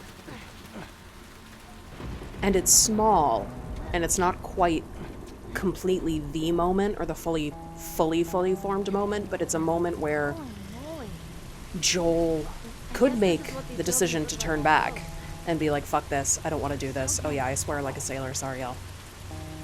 If you're offended by that, I don't know what to tell you. I'm gonna swear a lot. The surrounding areas to the quarantine zones, hoping to kill as much of the infected as possible. It worked. But he could just say, fuck this, I'm gonna leave. You know what, if you want to do this, Tess, you want to take this, like, suicide mission, then do it. But he makes the decision to continue and go. I mean, they've come, quote, this far, at this point. Come on. But there also is, as much as, again, he doesn't really want to admit it, there is a sense of responsibility that he has, mostly to Tess, I think, at this point. You know, still, he's not, and he won't. There's the Capitol building. Yeah. We need to get around this mess. Let himself feel for Ellie for a little bit.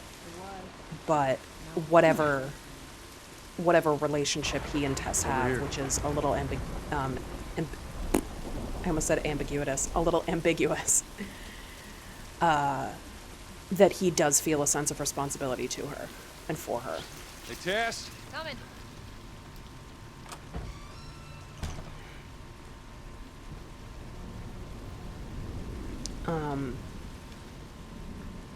And it's simple. It's not even necessarily in the dialogue of the cutscene. It's more right in the moment before we come back, where he physically, you know, takes the breath and he kind of sighs. That it's a frustration and also a, God damn it, Joel, you have to. Let's not stick around. You have to do it. You couldn't live with yourself if you didn't.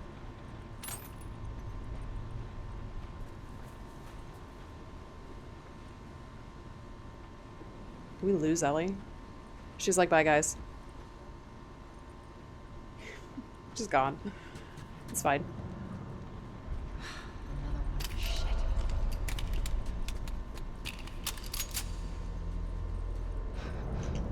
God damn it. Clicker. What's wrong with its face? That's what years of infection will do to you. So what? Are they blind? Sort of. They see using sound. It's just like appeared there. Like bats. If you hear one clicking, you gotta hide. That's how they spot you. Exposition.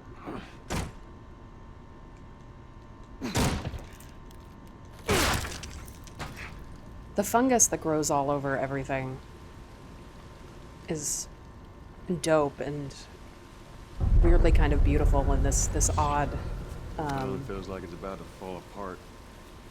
life from death thing. That's beautiful in a very grotesque way that I dig. Oh, we gotta go under you. Watch your head.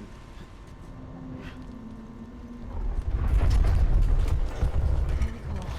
Everything is totally cool.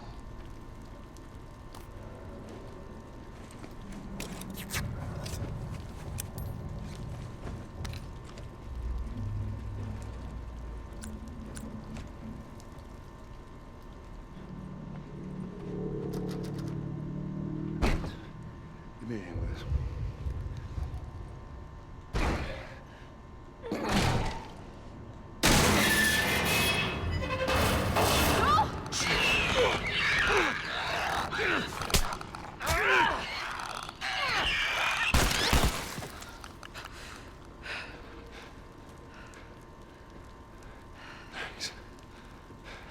You alright? It's nothing.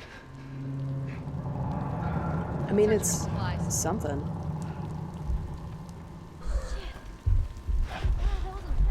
Let's get the hell out of here.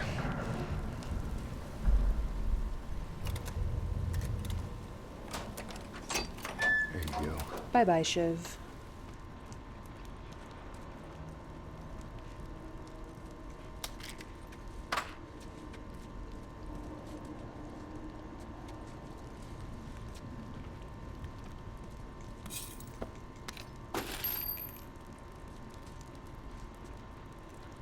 I think I have a... What do I have? Do I have a brick? Yes.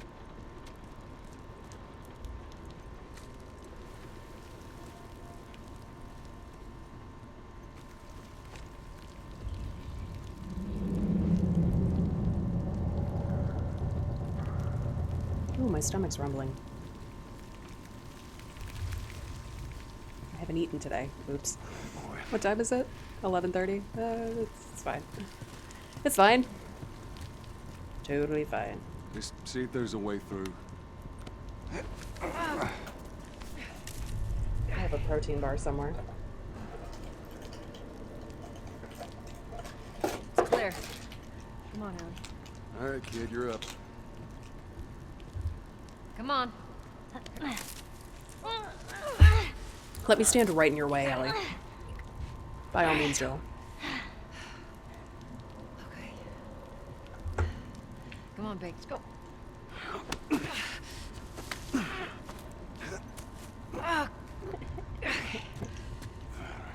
Okay. Clickers? Shit. Go, go.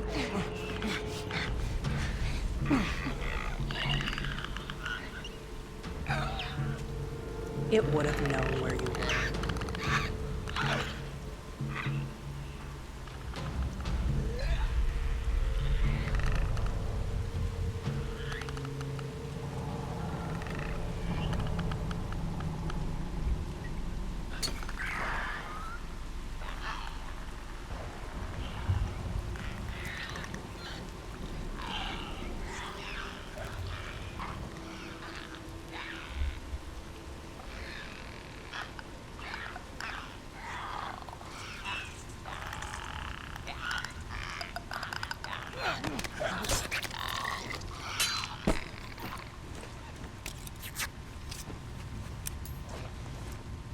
Joel, help!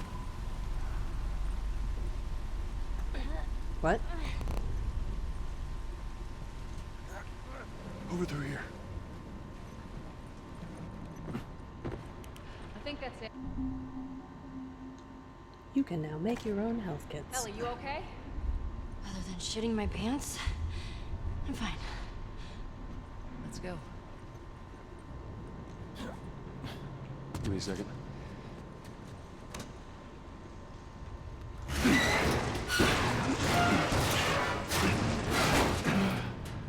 There you go, ladies. All right. Come on.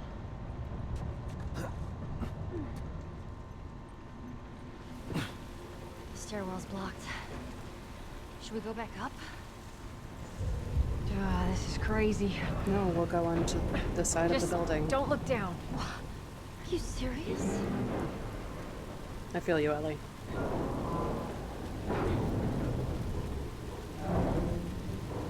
I would not be terribly keen either. You know, I mean, how long has this been here? Come on, Ellie. Yeah. Don't look down. Just don't look down. You're okay. We got away from you.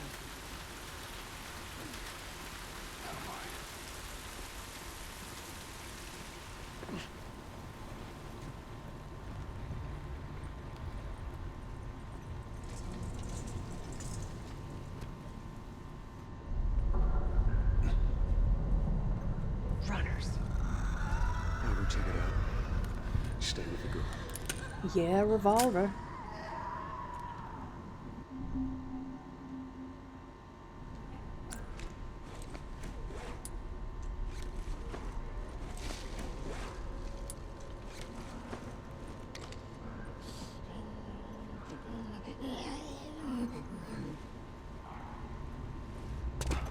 So sneaky.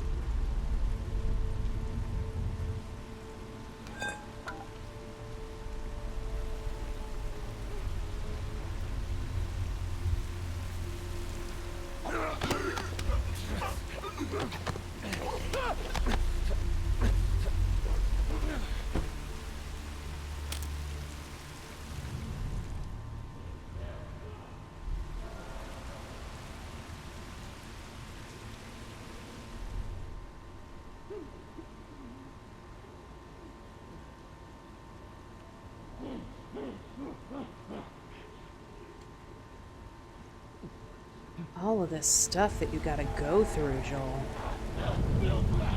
Just to get those guns. Oh, shit, I'm gonna die. Yep.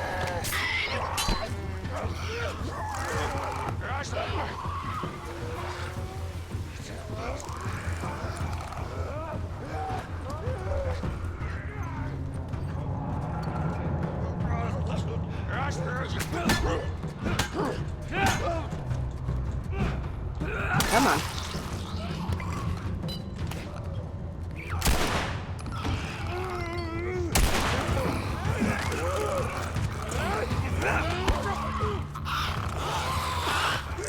Nope, I'm gonna die. I died, y'all. This is not permadeath. Oops, I lost my connection to chat. Oh, sneaky.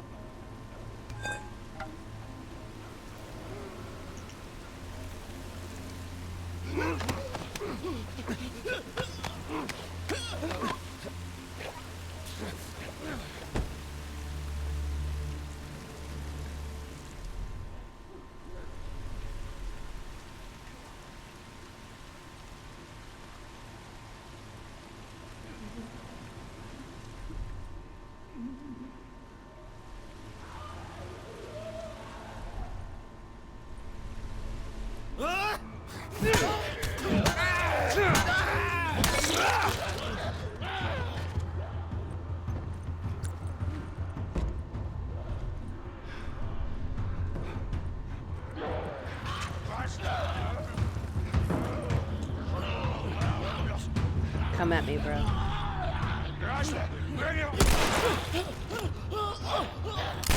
Whoop.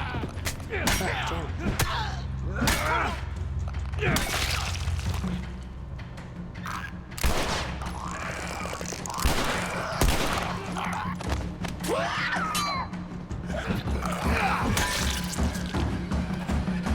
That was not my finest. Come on up. It's fine. It's fine.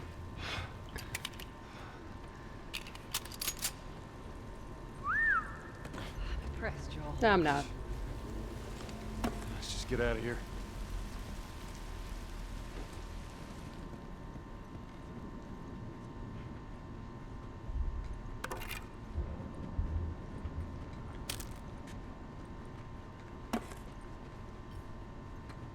No, I'll take the brick.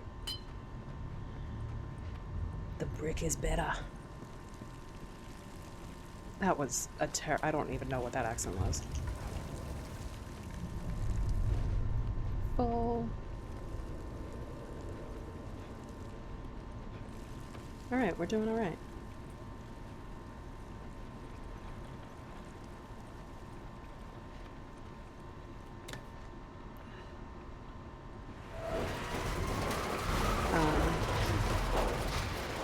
What should I talk about? All right, Tess, go. Besides my All right, hold on. love for this little gang.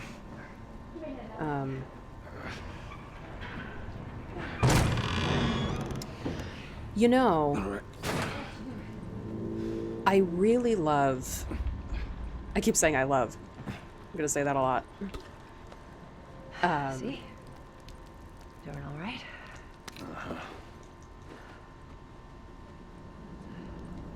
It's smart how different they made Joel and Ellie. And we can see it already, you know, it's like we only just met Ellie and we can already see Get through here. that, you know, I mean, she's a teenager. Watch your back. So there is naturally going to be an element of defiance or an element of, I'm just kind of going to say what's on my mind.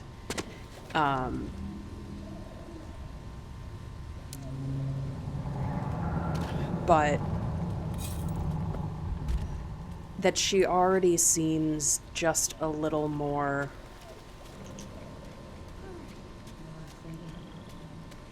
After we get back. a little more of a firecracker, we could say, than perhaps Joel is. You know, again, which is natural. And you always brush me In off. certain ways, she's a kid. Unbelievable when I see it. Where am I going? Where am I going?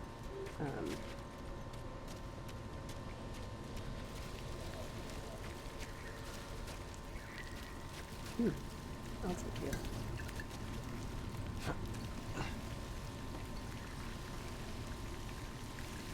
Oh no, I just came from here.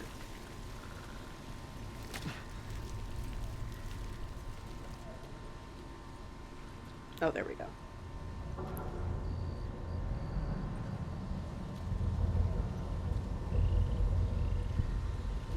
Oh wait, did I just come from there or did I just come from here?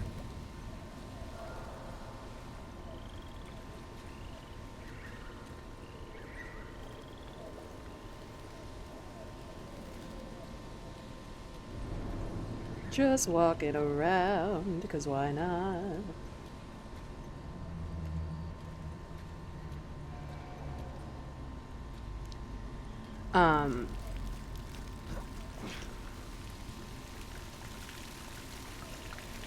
Yes.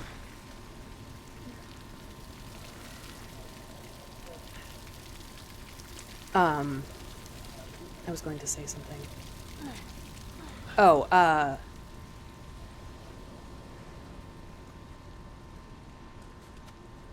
so it's great and so lovely to have these characters with different dynamics, because with Joel and Tess,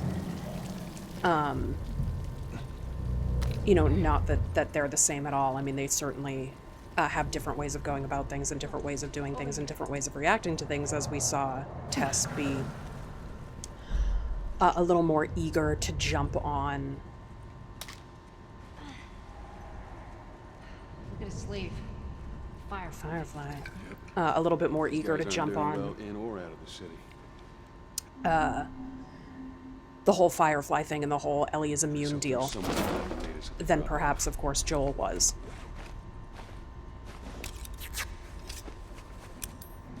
I'll make another one of you.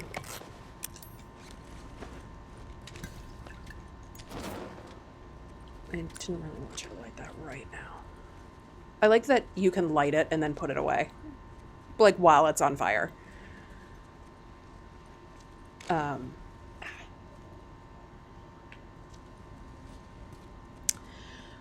But yeah, you know, so Tess and Joel are quite different, but they're a little bit the same in certain ways with being adults and with having lived in this, both in this world and in the previous world, the previous iteration of what things looked like.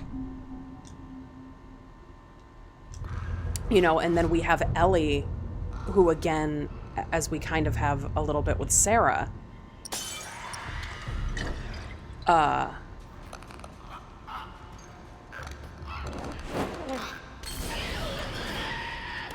this child whom we are following.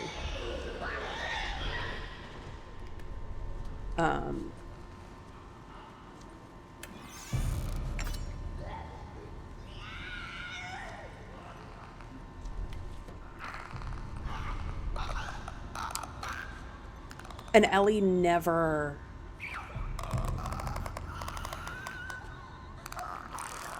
lived in, you know, in the quote-unquote previous world. That was not something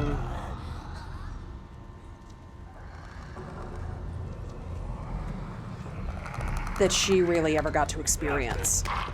And so it's a whole different space. Nice and quiet. For her. I'll take it back. Could you drop it a little less loudly, Joel?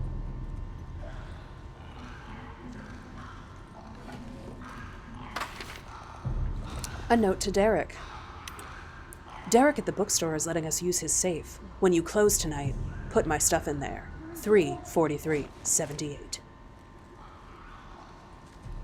Did I read that number correctly? I'm slightly number dyslexic.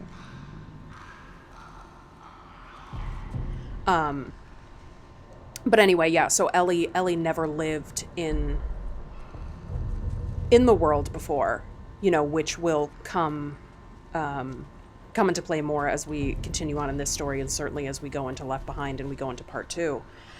And so her reactions and the way that she sees the world is quite different than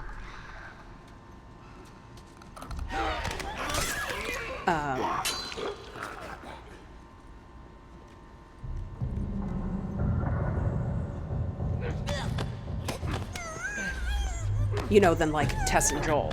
It's not only the fact that she's a teenager, she's a kid. Those eyes were like weirdly glowing.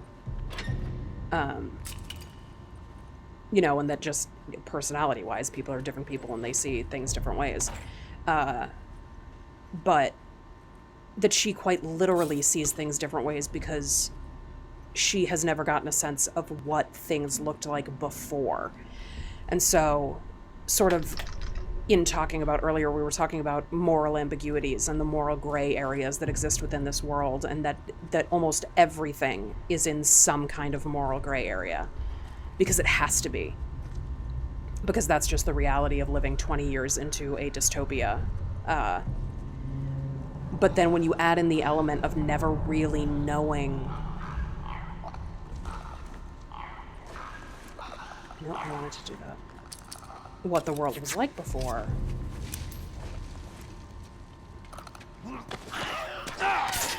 Or knowing the laws or the rules or whatever, you end up with large groupings of people for whom,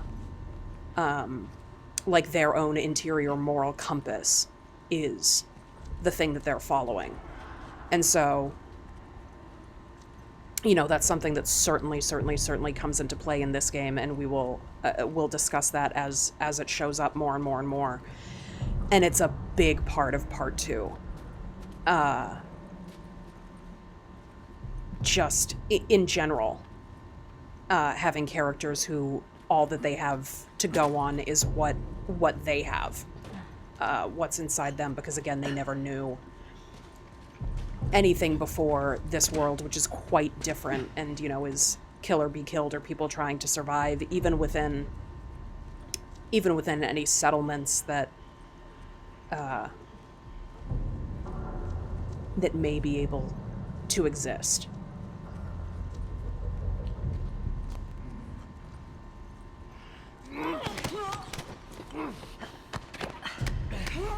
And that is something that I love in storytelling. That's a little kind of an idea that I'm a really big fan of. I love characters that live in moral gray areas that are all about ambiguities, because I think it allows a significant amount of reflection to happen for your viewers or for, you know, your players.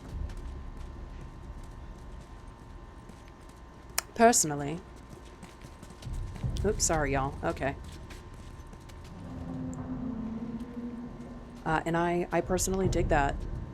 And I think that that's something that this game does really, really, really well in presenting what the world looks like now, what it could have been, what it will never be again. Despite the insanely strong desire to try. This way. Almost out of this, come on. Shit.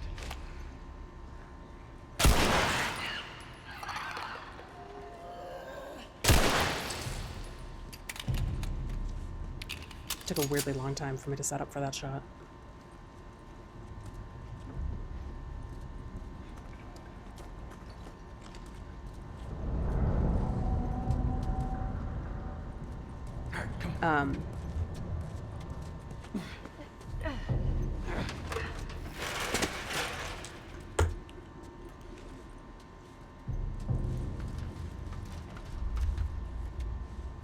And I think the setup with Ellie, you know, again, we haven't met her that long ago, and she is this beautiful mix of, you know, a kid and still quite innocent, and, you know, as we'll find out, she likes to make really ridiculous puns. Holy shit. We actually made it. Everyone okay? And she has Let's move. this innocence to her. I mean, innocence insofar as this world. Insofar as this world in which... What am I trying to say? Like, as much as you can be innocent, I guess, in this world. You know, we have Ellie in this stark contrast to Joel and Tess. That's where we going, Tess? How even though Joel may take a while to warm up to her, we kind of warm up to her quite quickly and want to protect her. And how it's presented in her in, you know, the puns.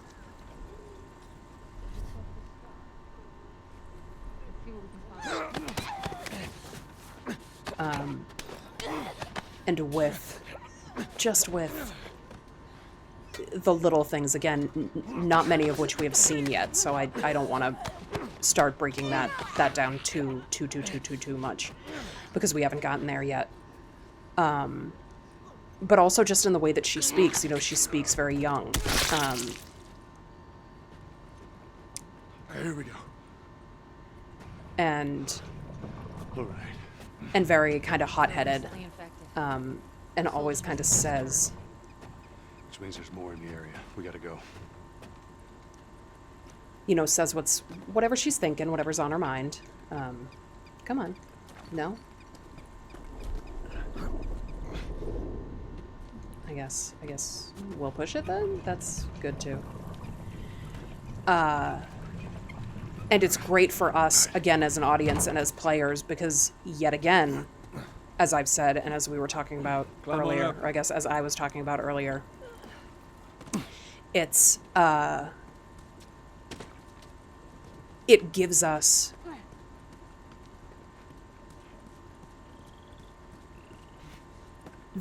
the innocence that we may lack in running around killing everything. And so we're given that through Ellie and through her commentary and things that she says, and oh, I thought we were just gonna hold him up or something, or oh, you know, holy shit, we got out alive. I know. Okay, that's good, go. And it really... Not a zombie arm. It really just, it fleshes them out as characters, and it fleshes out the world for us, and it makes us really latch on to these characters. Yep, zombie arm.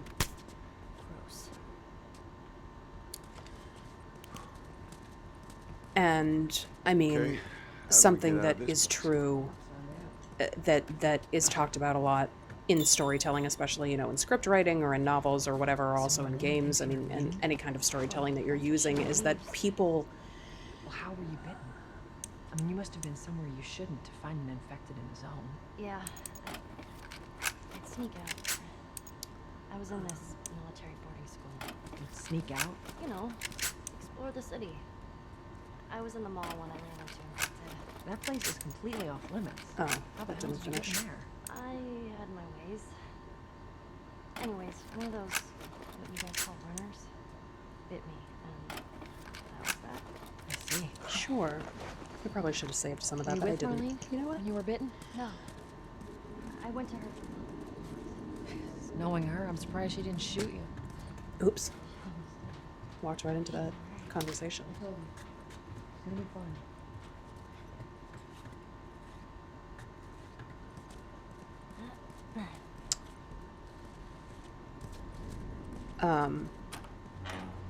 I was saying something.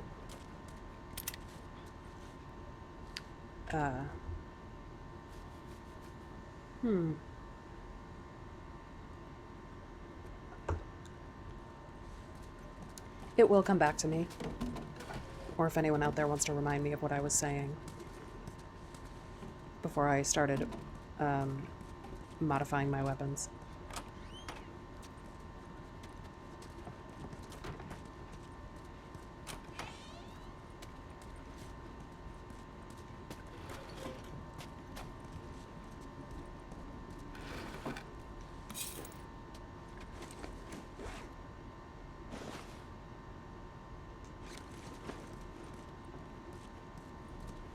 You know what? I'll make another one. Take what's offered. Take what's offered.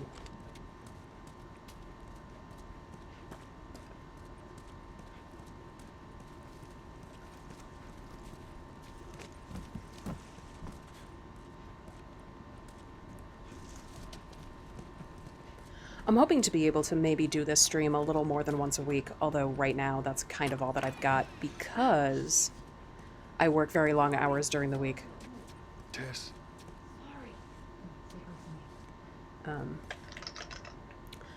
But maybe I could add in like an evening, if the hours work out. But it may have to be sort of last minute and thrown together. But you know, we'll see. We'll see.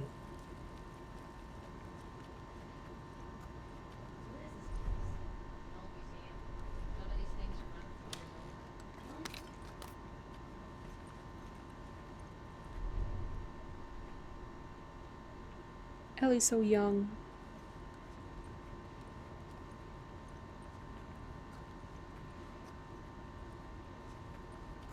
All right, watch your head.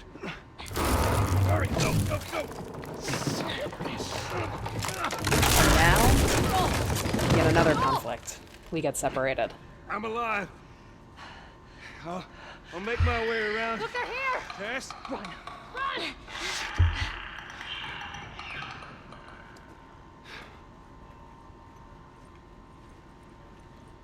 Something that's small. Tess. That he just did twice is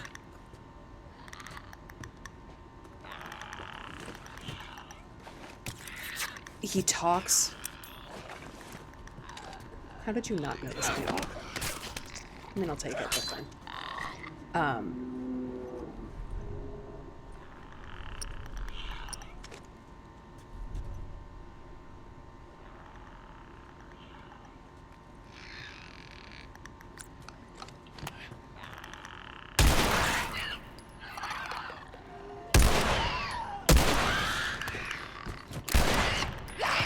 Oh, shit. I was so focused on what I was trying to say. And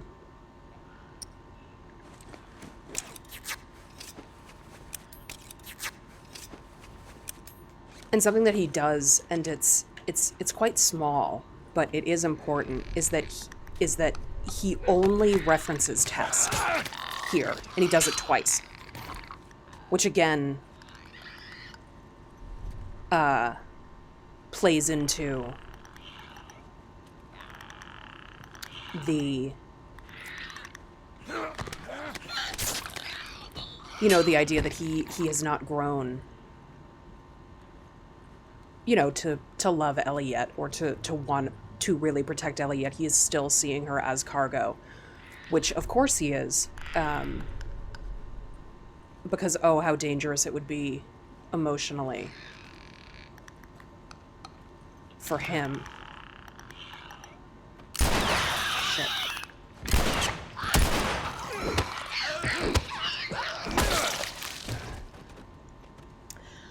If he started to like Ellie.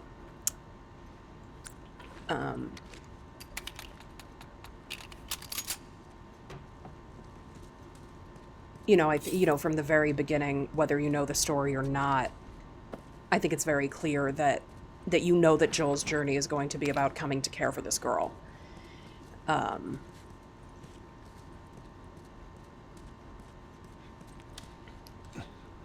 And it's so wonderfully presented to us. Oh, well, I can't open you, I guess.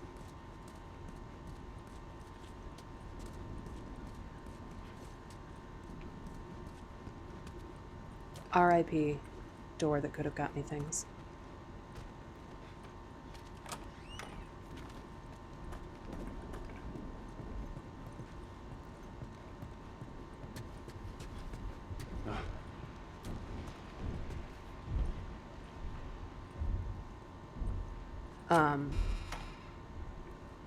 Like we were talking about before, in how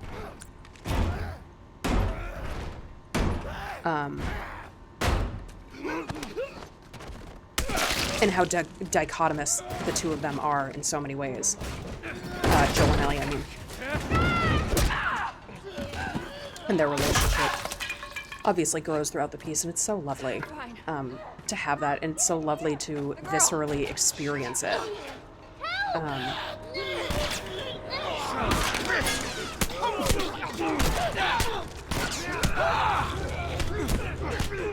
What are you doing?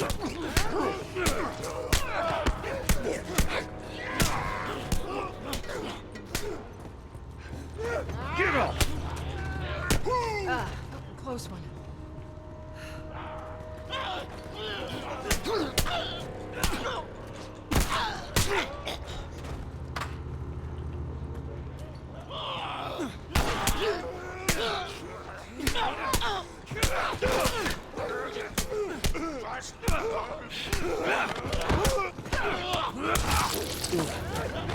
Brutal.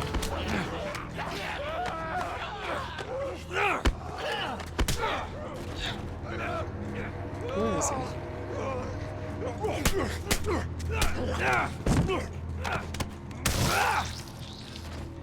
Close to him, close. 'Twas.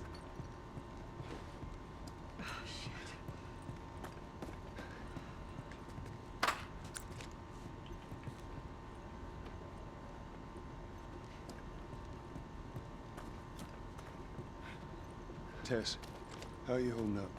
Just a bit winded. Look this way. This will get us to the roof. How about you, kid? You okay? And now he asks Ellie. Fine, okay. Are you still breathing? Do small panicked breaths count? Yeah, they count. Right. And I'm okay.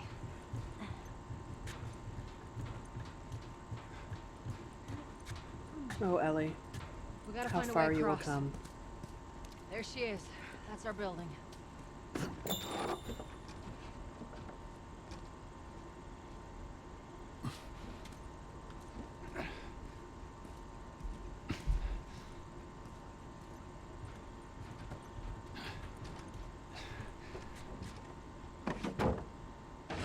right. Now watch your step as you're going out, because it's going to be a little...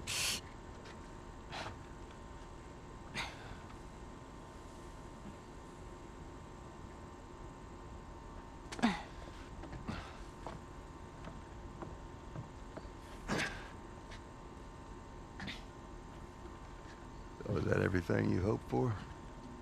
Jury's still out. But man, can't deny that view. Come on, this way. Hey, let's pick it up.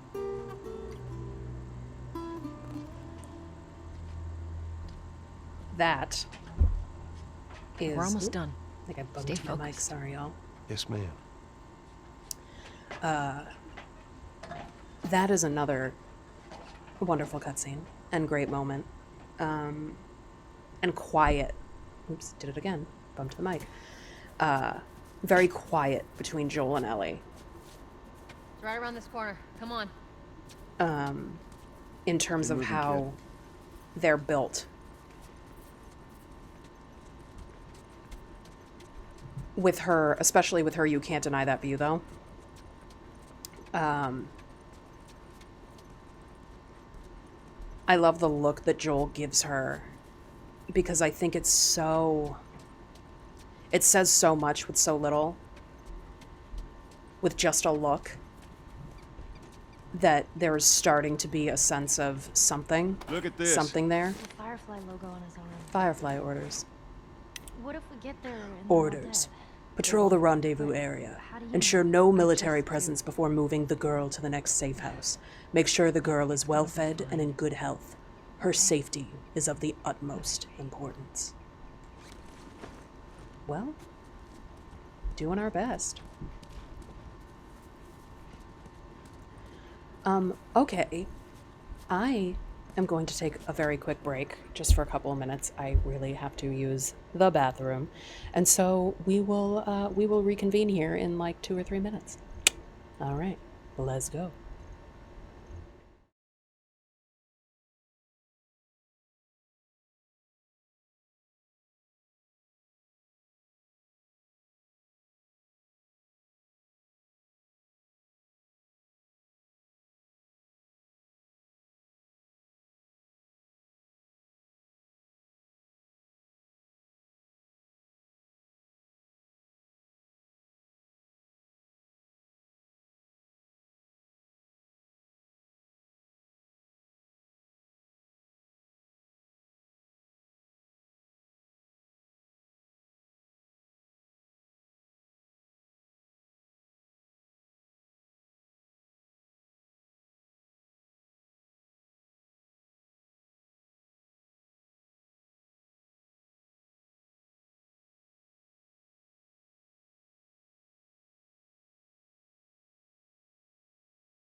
Oh, hello, we are back. Thank you for letting me take a break. I also very quickly wolfed down a protein bar because I have not yet eaten today, and that's not good.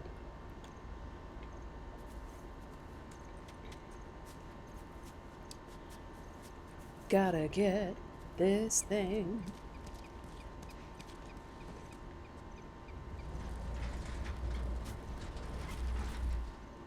Look out, Ellie. I don't want to mow you over.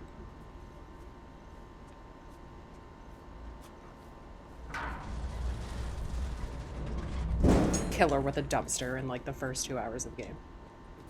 It's fine. Over.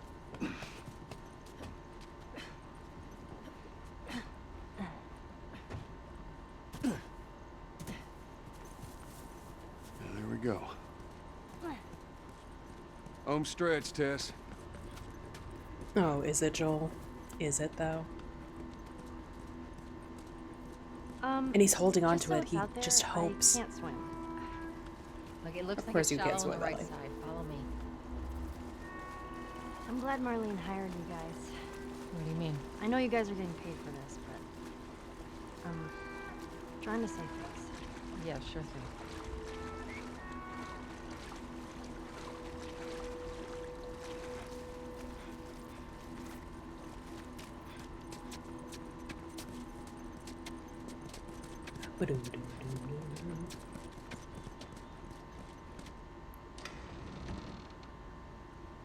No. No, no, no. What happens now? What are you doing, Tess? Maybe they had a map or something to tell us where they were going. How far are we gonna take As far as it needs to go. Where was this lab of theirs? Oh, she never said. She only mentioned that it was someplace out west. What are we doing here? This is not us. What do you know about us? About me. I know that you are smarter than this. Really? Guess what? We're shitty people, Joel. It's been that way for a long time. No, we are survivors. This is our chance. It is over, Tess! Now, we tried. Let's just go home. I'm not going anywhere. This is my last stop. What? Our luck had to run out sooner or later.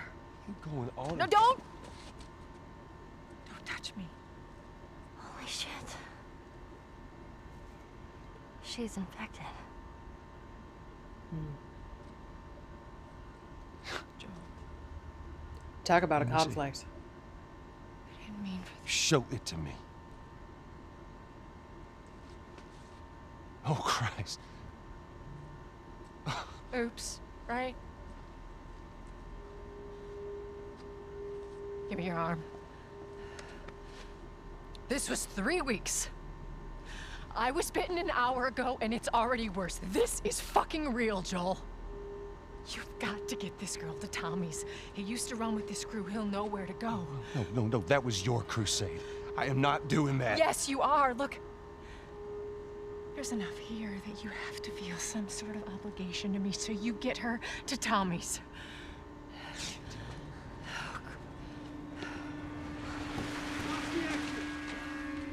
They're here. Damn it. I can buy you some time, but you have to run. You want us to just leave you here? Yes. There is no way that... I will not turn into one of those things. Come on. Make this easy for me. Hey, thanks, Gamer. No, just Gamer go. Earth Gen. Thanks for the follow. Just fucking go. Welcome. Ellie, I'm sorry. I didn't mean for this. get a move on.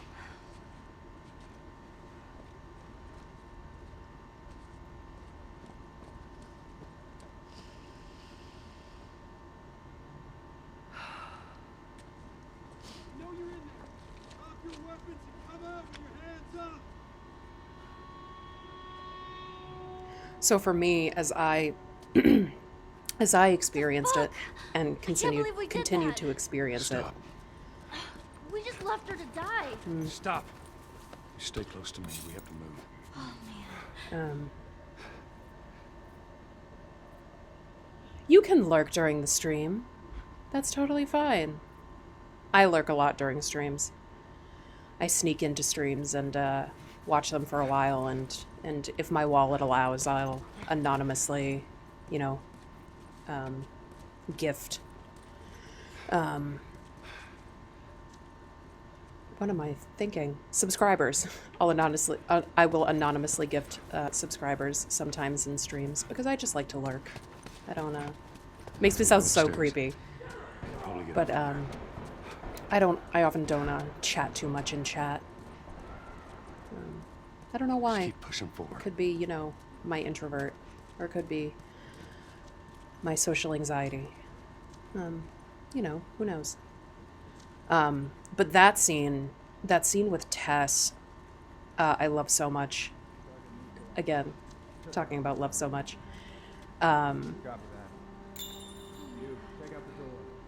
Tess. But I love it because it builds, you know, the reason that she has been passionate kind of about this, even though they haven't been on this crusade for that long. But it also, again, reinforces the thing with Joel, We should move. that he feels some sort of obligation to Tess. And I mean, they blatantly talk about it in the scene.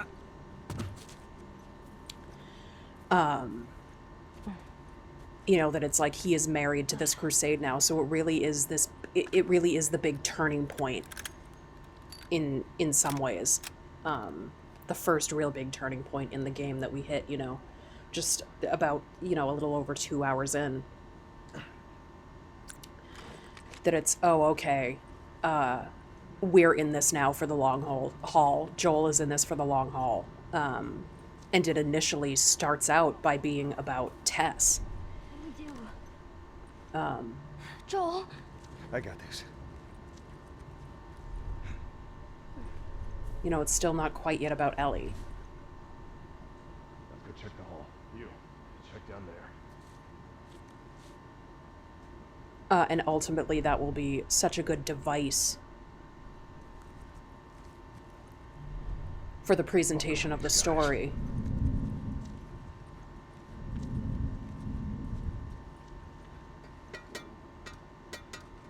Yep, didn't notice that at all.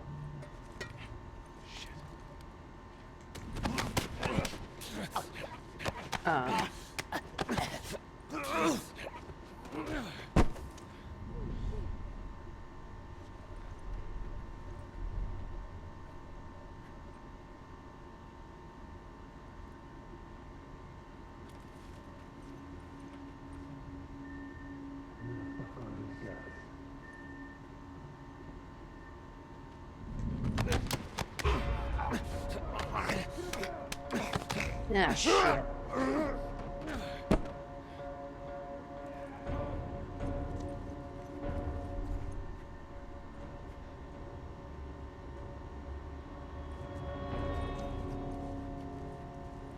Spotted. I mean, do you?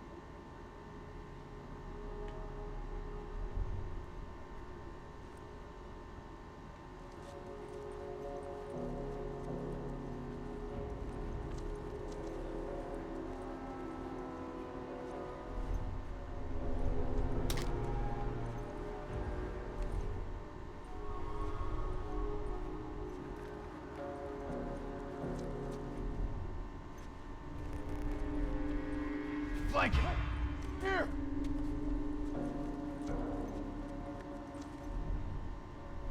Hey, wait! Don't, come on.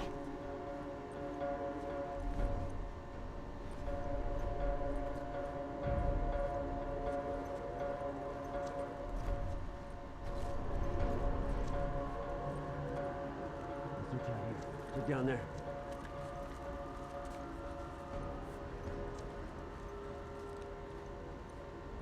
The fuck is this rat?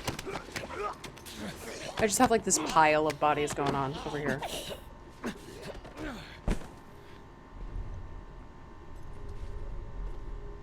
Totally fine.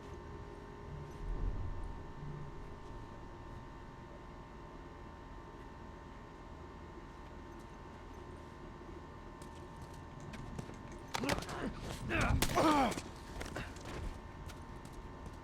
right, come on, Ellie. Right behind you.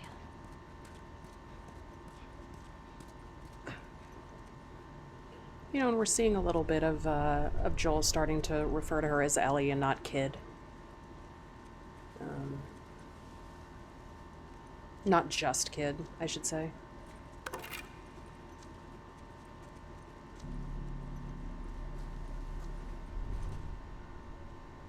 What are we doing? We're gonna go through that hall. And again, they've used the device. Stay down. I don't know how many more. Or at least they did use the device when we first entered the Capitol building and we had that brief cutscene. That something else is always coming. Something is always coming for them. Someone, something, you know, how. Something's coming. And they never get much of a moment to breathe.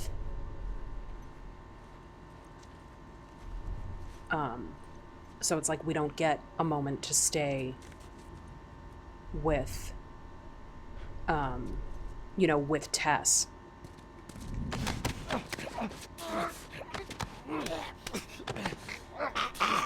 You know, she makes this decision to do this thing, and that's it.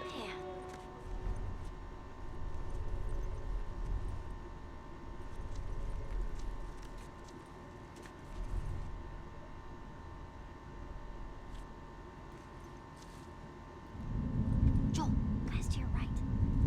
What the hell?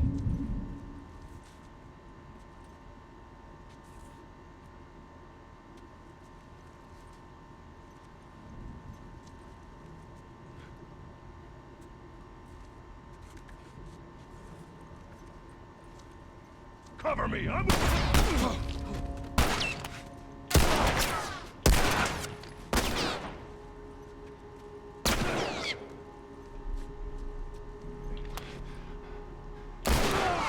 Ooh, it's dark. Oh, shit. Oh my god!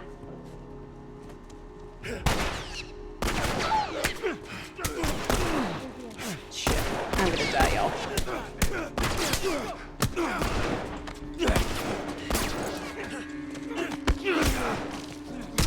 Ah, shit. That's what happens when you get caught. Oops. I just dripped water all over my controller. Stay down. I don't know how many more there are.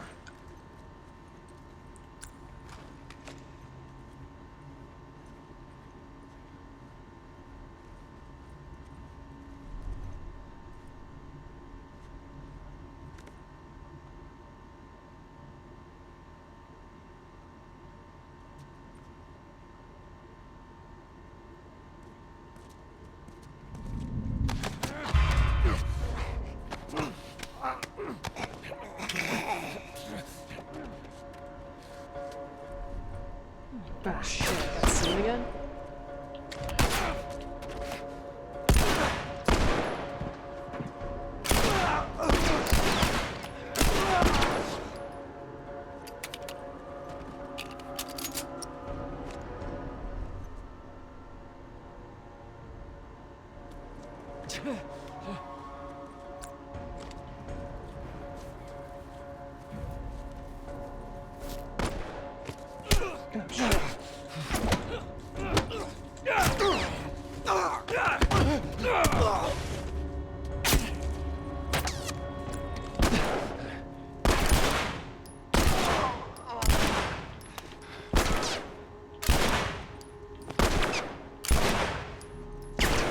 Damn.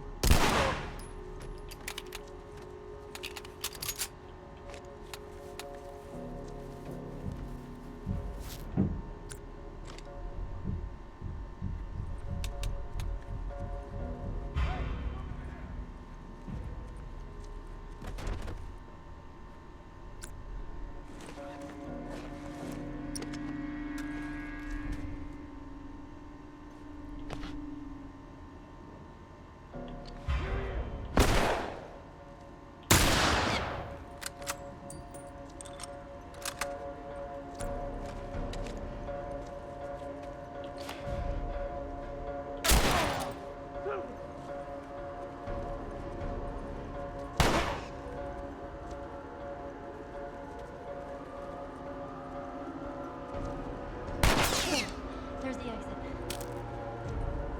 Yep, I see it, darling.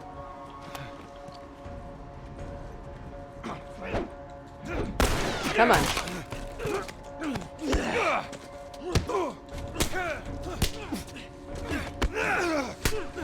You are dead, asshole!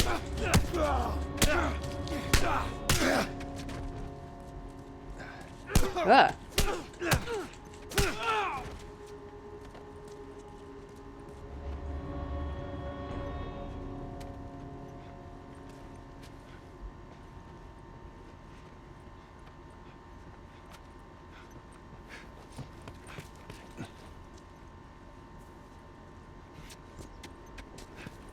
There's stairs over there. Stay low. Thanks, Ellie. You didn't stay low, Joel. We're just like running through.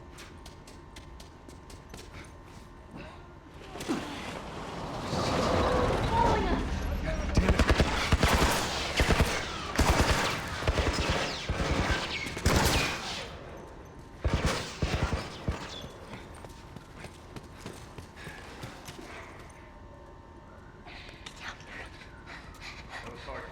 I repeat, no target. There's a soldier over there. Copy that. How the hell are you breathing in this stuff? I wasn't lying to you.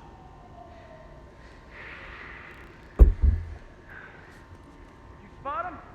No, place is empty. Search the area.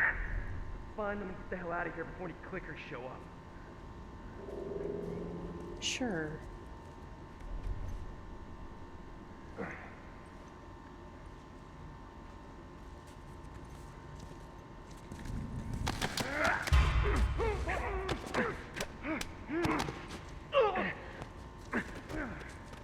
Ellie, you can't go anywhere.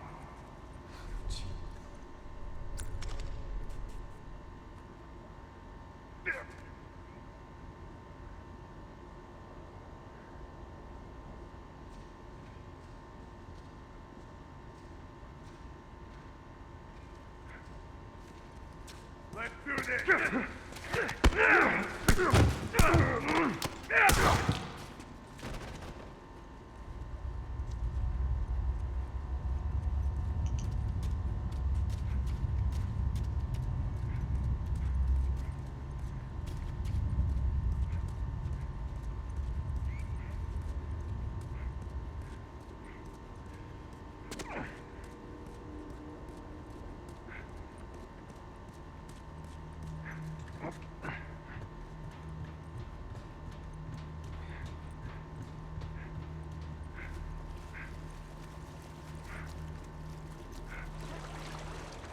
Hey, I can't swim.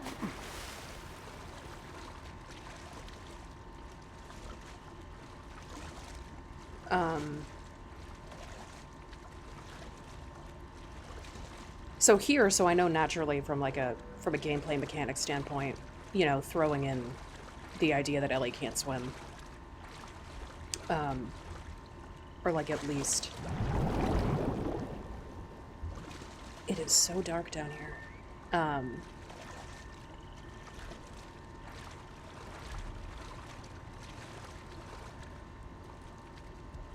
At least bringing it back up to us. You know, because she's mentioned it once before. And having it placed here after we've come out of this intense situation with these, you know, Fedra soldiers. From a gameplay perspective, yes. It's something new that we have to overcome. So we have to, like, find a pallet so that she can step on it.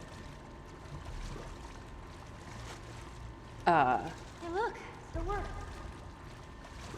Because it becomes a popular mechanic in this game. But from a storytelling standpoint, it allows us to get even closer to Ellie because it's one, a slightly vulnerable thing for her. To be like, hey, I can't swim, and now we're presented with a situation where I need to be able to. And I can't, and you're gonna have to you know, do A and B and C to make sure that I can get across water or whatever, but it also builds our need to protect her and our want to protect her even further than what we've been doing before. And so right now, at the beginning of the game, yeah, Joel's like, oh, this is kind of annoying. I got it. But it will grow, not into necessarily an endearing thing that we have to do, because I don't think anybody at any point is like, yeah, the pallets, man. Let's get out of here. But it does kind of become a little cute, endearing thing. And it's just more character stuff for Ellie, the fact that she can't swim, you know, which makes sense because she's never really left a quarantine zone. So where really was she going to learn how to swim?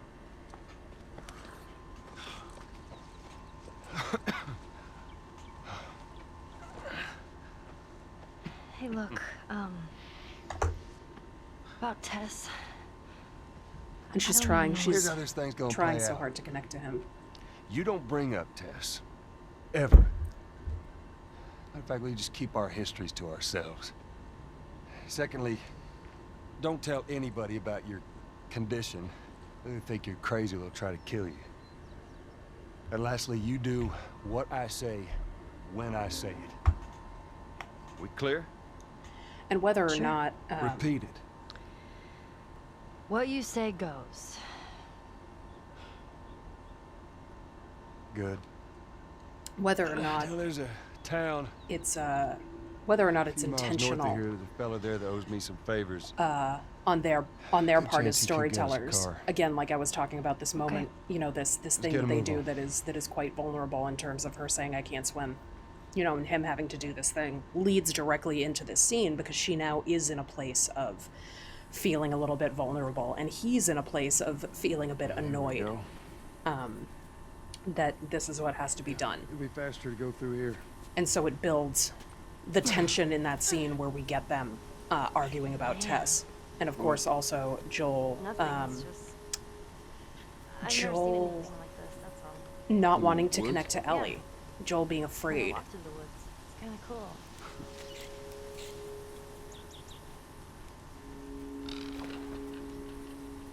These woods are so beautiful. It's so pretty. Why don't you just take me back to Marlene? She was up to the task. Why'd she drop you off on us? Well, maybe she's better now. Kid, I don't mean to upset you, but your friend's chances of survival weren't too high to begin with. He's calling her kid again. It don't matter. 'Cause I doubt I can get either one of us back into the city in one piece.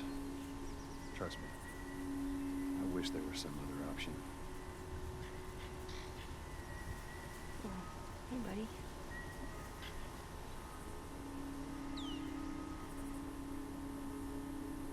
And Ellie's like never been outside.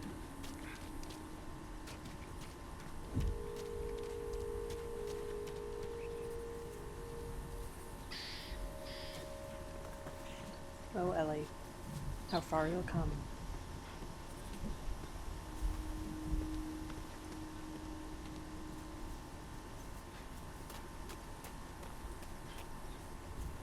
Hey. Whoa, look. Fireflies. Hmm. I mean, real fireflies. Yeah, I see that. Sorry. Ugh, Joel, let her be excited.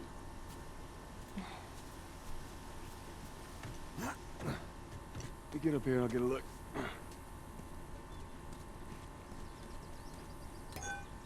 Ooh, look, a new way to bind our weapons.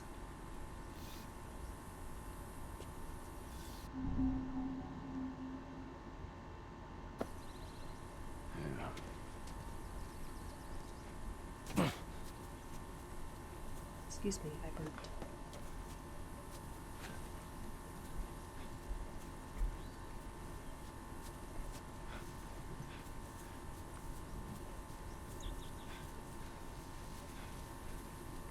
I like that Ellie keeps rubbing her eyes. Oh, right, the plank.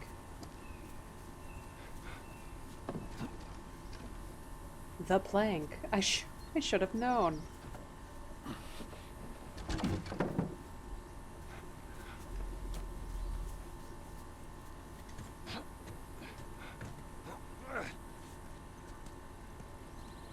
I don't think it's necessarily by accident that we're constantly trying to build bridges and cross gaps in this game, by the way.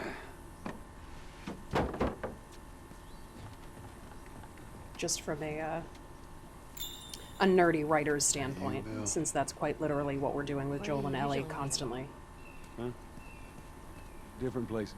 You've never been here, have you? I know this is where he lives, but no, I ain't never been here personally. And that smoke, you think that's him? Sure as hell better be. Well, let's go check it out then. All right, come on.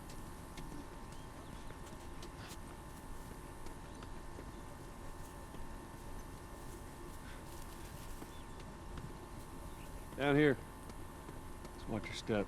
It's a good drop. Hmm?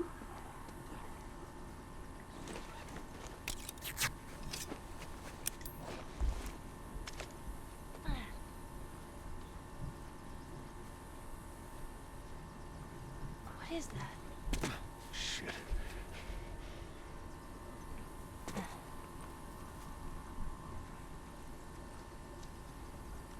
All right.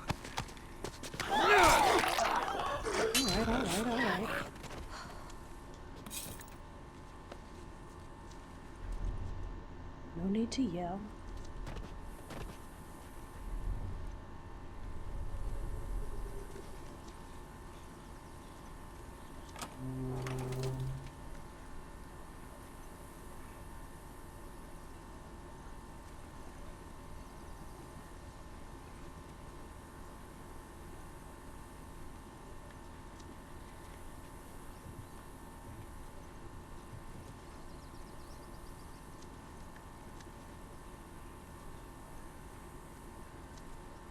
Through here.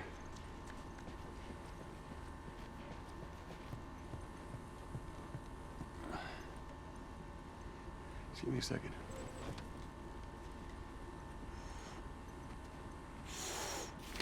Ooh, the pills note. Are you all right?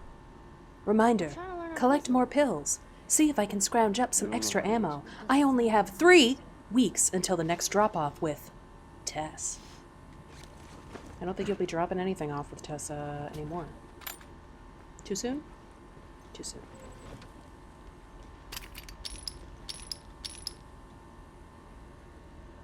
Oh, hello, World of Gaming 18. Welcome. Thanks for stopping in.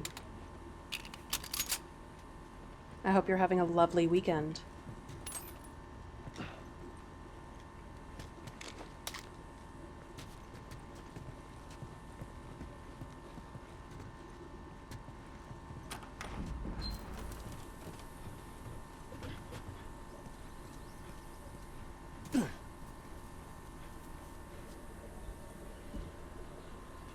Thanks. I'm having a good one. I had a busy week, so it's nice to be here and just kind of chilling. Here, boost me up. That's not such a good idea. Well, I can't boost you up. How else are we gonna get over there? You could try, Ellie. All right, come here. Give me your foot. And so here we get Now listen, just open it. Nothing else. really the first moment. It is not my first playthrough. I am a big fan of this series, and what I'm doing with this channel is I want to play through games that have really great character development and really good world building and really wonderful stories, and I'm breaking down the storytelling elements as I go. And the things that the creative team has used to tell the story. Oh, nice to meet you too. I am a big fan.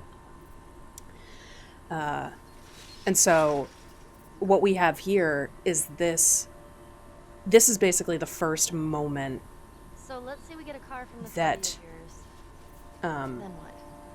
Well, then we go find Tommy. Oh, Tommy. Marlene said he's your brother? And more importantly, he Yes. was a firefly. He know where to take you. Okay. He Oh, lives far Ellie. from here, which is why we need the car. But that's the first moment when he boosts her up and he lets her open the gate that we really get any sort of a sense of he trusts her enough to essentially do anything. And so we've been, you know, I mean, we're, what, like 2.5 hours or something into the game now, and it's the first time that we get that, Hey, look. that we get that between them. Gnomes. And so, you know, Man, something's I have an coming, art something's starting. I always thought they were super cute. And what we have around the corner is a glitch. They creep me out. All right. Yes, indeed.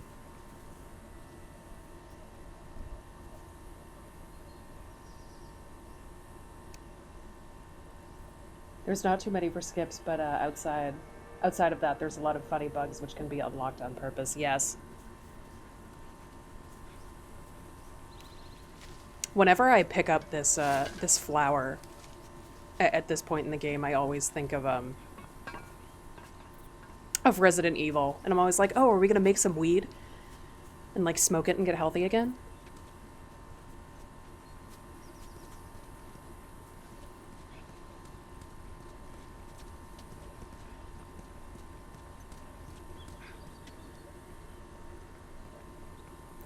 I love that at this point we're coming and we're meeting Bill, who's been mentioned obviously before in the game, but we haven't met him until, you know, we meet him in a bit, and we'll talk about what that means for Joel and Ellie when we get there. I'm bumbling around right now. You played second part? Yes, I have played second part. I've played it at this point, I think 4 times. And will definitely be going through Ungrounded. Not for this particular Pros and Consoles stream, just because when I focus on story, I'm not going to play super hard. Because then I would just be focused on the playthrough, and then I would go a half an hour without saying anything, and that would not be fun.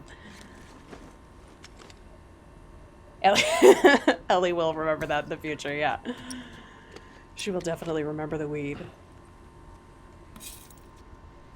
She knows. I'm teaching her life lessons here. I'm just, I'm letting her know that, you know what, dude? You smoke some weed and you'll be fine. You'll be fine. And someday you may end up in the basement of a library during a blizzard with a cute girl, and you guys might smoke some weed and some shenanigans may ensue. Would you play this before? Spoiler. No. But I had a friend Oh, who knew nice. everything about this game. Apparently, there's this character called Angel Knives who...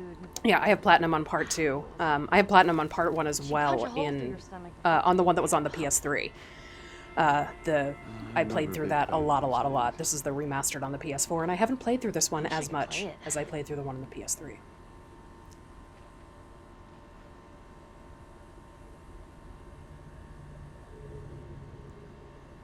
We can discuss a lot about third part. Okay.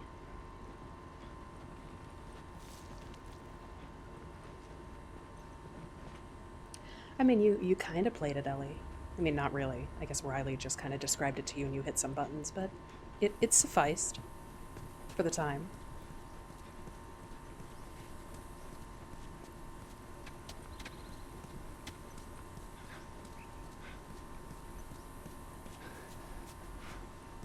I always want to be able to open every door.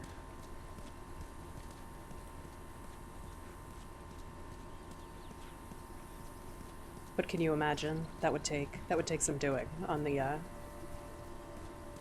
creator's parts to let you open every single door.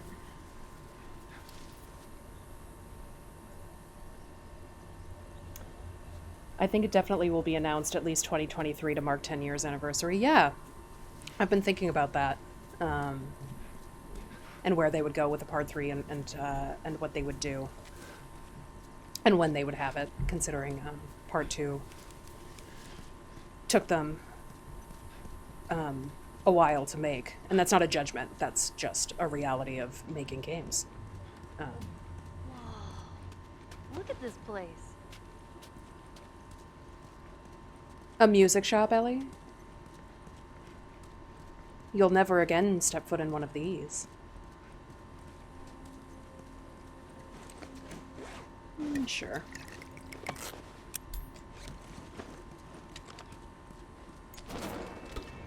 Yep, you know what? Light it on fire and then put it back in your pocket. Look at that. Magic.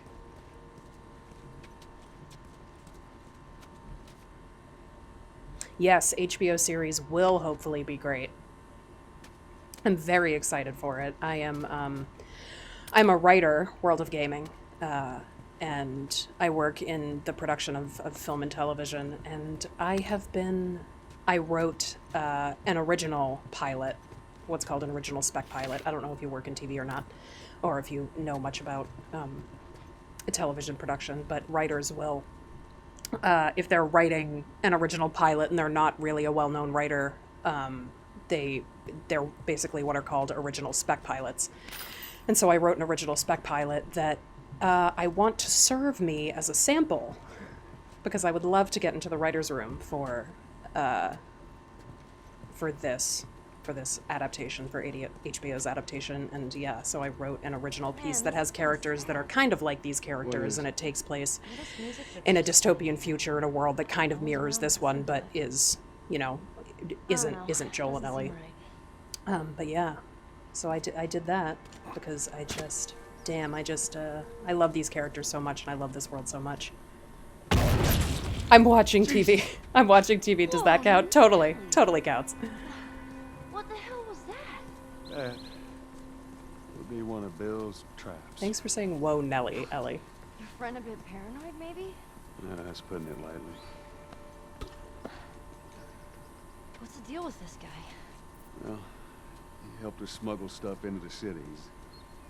He knows how to find things. You are really smart. Well, thank you. That's very kind of you. Watch your step, you'll be fine. It's very sweet to say. Need full shift. Can I make a full shift? Yes, I can.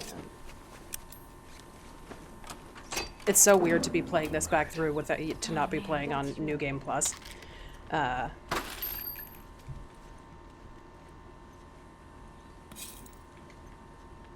to be like going back to the beginning with all of these things.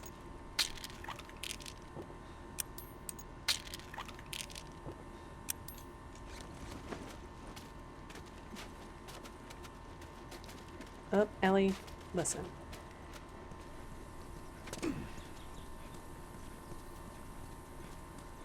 My roommate plays games sometimes, but isn't like huge on it. Oh yes, the bow and arrow, it's my fave. I reckon he is. But she had an interesting introduction to Last of Us because she came in when I was playing the second part, and I was either already really close to playing as Abby or was already playing as Abby, and it was the first time that she had ever seen anything from any of the Last of Us games, and so she watched me play through like the second half of part 2. And then I went back and I introduced her to the series, and I played through part 1 with her watching, and then I played through Left Behind, and I played through part 2. And it was interesting for her to sort of experience the story that way, as opposed to how many of us have experienced the story, which is part 1, Left Behind, part 2. What is the thing you love the most about your job?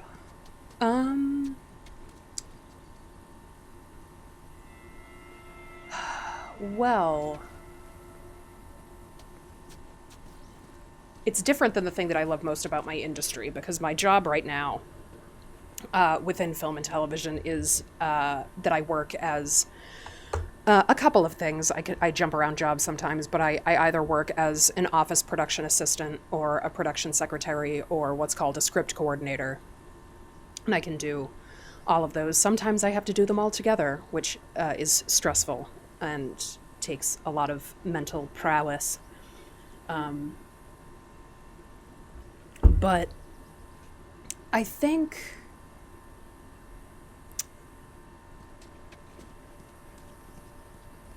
that's such a good question. Oh, the ladder. Gotta get the ladder. I love coming together with people and like telling a story, and I love having to problem solve, which happens a lot. You know, it's like every day there's always 79 fires to put out. Not literal fires. Are you gonna pick that up? And it can be really interesting to work in an industry. How about we just leave this kind of stuff to me? Well, we could both be armed. Cover each other. I don't think so. Joel, you probably should let her, you know, have a weapon. But we'll get there. That's part of the story. I just tried to pick up the plank when she was still on it. Just killing Ellie right from the get-go. We gotta use this. But yeah, and what I love most about my industry is I just love storytelling in general. I'm a big nerd for it, and why I am a writer and an actor as well. I do a little acting here and there, and you know, try to do some voice acting and stuff like that. Something just fall off? No? Who knows? But that's what I went to college for. I went to school. I went to theater school. I was a huge theater nerd in college all those years ago. But I love telling stories, and I love connecting with people, and connecting with people through stories and through people and characters that they see themselves in, or characters that they don't see themselves in. I think that can be equally as interesting if people are willing to sort of give a chance to characters that they may not understand. Let's give this baby a whirl. Oh man. Holy shit, Joel. But something else that can be quite interesting about film and TV is that you work very long hours, which I think is true for many industries, but that you're jumping from job to job quite often, depending on what you're working on, whether you're working on a movie or you're working on a season of a show or you're working on a pilot. You know, you can work anywhere from, you know, a commercial or a music video that may be, you know, a day or a couple of days, all the way up to if you're on a series of something, you know, 6 months, 9 months, depending on, you know, if you're on something that's 10 episodes or 13 episodes or 22 episodes. Or a film, which can be anywhere from a couple of months to like 6 or 8, depending on the movie you're working on.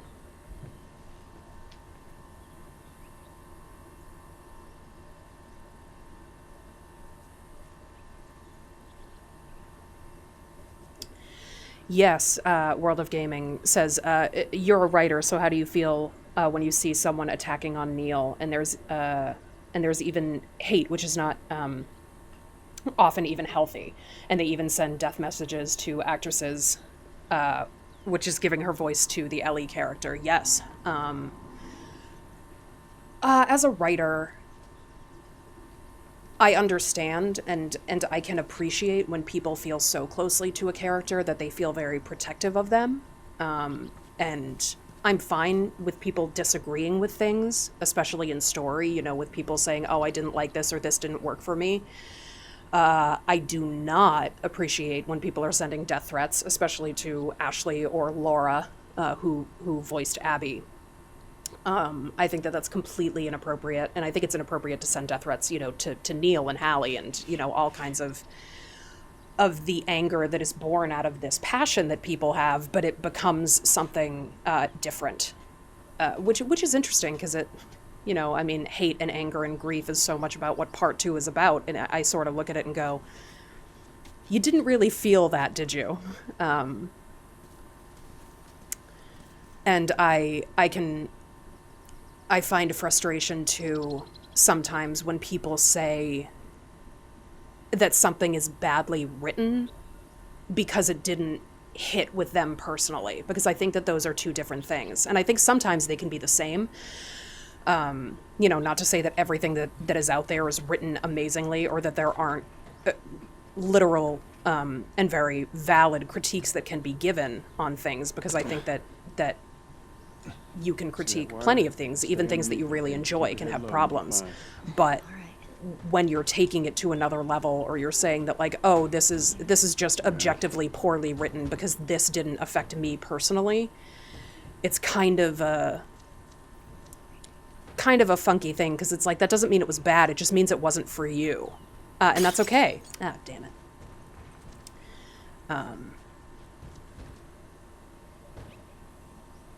Oh, talking with a writer feels almost like talking to Neil. I'm honored to find you. I am honored to have you, World of Gaming. Thank you for being here. I'm really excited. I've been wanting to do something like this for a while, where I go into game, you know, I play games and I sort of break down some of the elements of the way that the story has been told. But I just hadn't had the time. Damn it. I just hadn't had the time for a bit. And I finally just decided to do it, and I decided to do it with Last of Us, just because it's kind of on the tips of people's tongues recently, and because I am such a big fan, and because I do think it is written so well. And I even really loved the way that Part 2 was written, and I know that that's a little bit controversial, but I thought it was very stunning and very beautiful, and it was written differently and crafted differently, certainly, than this first one was, but to me that didn't make it bad. It just made it different, and it made it its own thing. And I also think that because we, in Part 1, we're mostly playing through nope, I'm going to do it with the bottle. We're playing through the perspective of Joel, you know. In Part 2, we're playing through the perspectives of Ellie and Abby, that it's naturally going to be told slightly differently, because you're playing it as different characters to the character that you played Part 1 through. You know, and there are different things that they experience, and they react to things differently, so naturally the way that the story is told has to be a little bit different, and it's just bigger.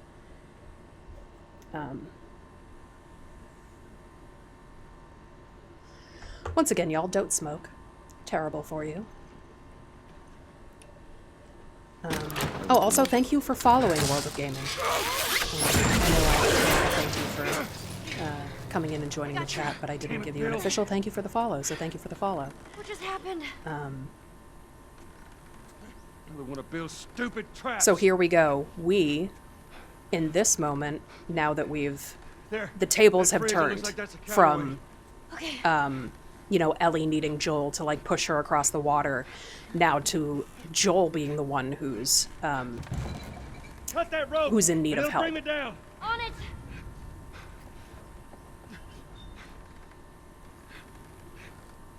Well, thank goodness you have that knife, Ellie, that for some reason Joel doesn't have in this world. He only has shivs. Shit, here they come. Okay.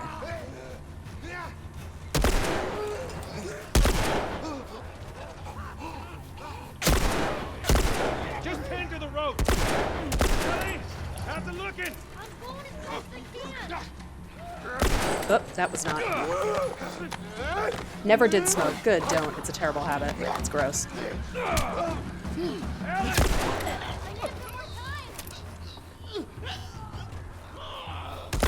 Ooh, right in the crotch.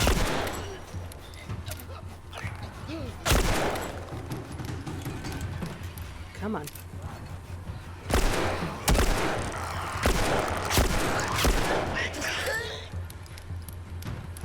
Take time, Ellie. Hold on.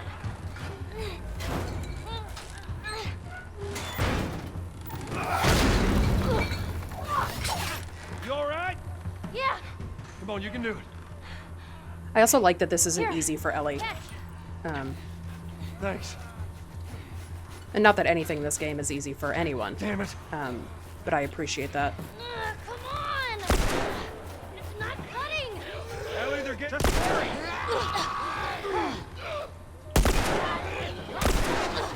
Damn it. It is so hard to shoot these fucks upside down. Hurry, they're getting closer. Get off you son of a bitch! Ah, damn it. Damn it. Alyssa. This is embarrassing, guys. It's embarrassing. They're getting close!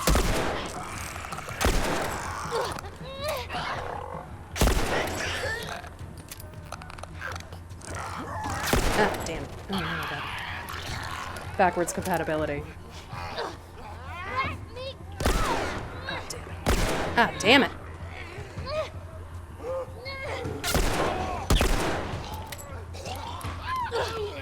Oh, get the fuck off of me! I always just imagine, you know, the voice actors like in their little booths for this stuff that, you know, may not necessarily be performance captured. Just like...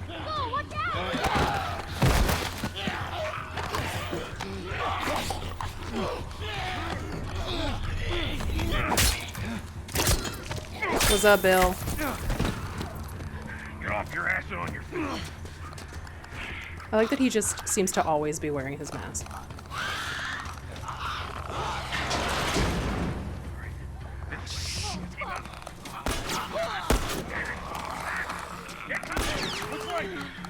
I don't need to. Okay, Ellen.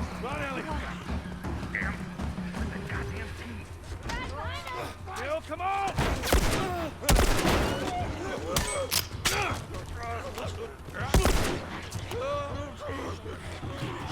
What are you doing? What am I doing? What is anybody doing? What are my choices? Don't slow down. This place ain't secure. Bill, they're coming to the door. I will take that. Take them out. That's our only way through. Now let's stay back. Stay back!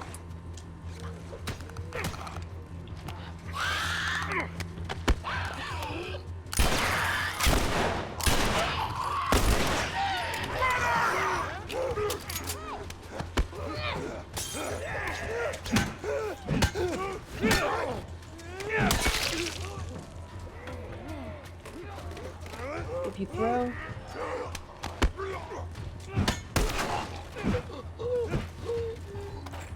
If you throw a bottle at Walker Head after it is cut, Tommy Blade game will turn off. Oh.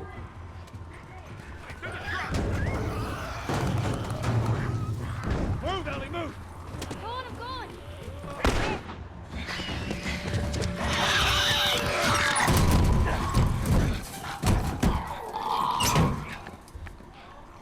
Man, that was close. Thanks for the heroics and all. Ellie. Hey, what are you... Joel? Bill! What are you doing? Bill! Let me go. Turn around and get on your knees. Just calm down a second. Turn around All right. and get on your knees.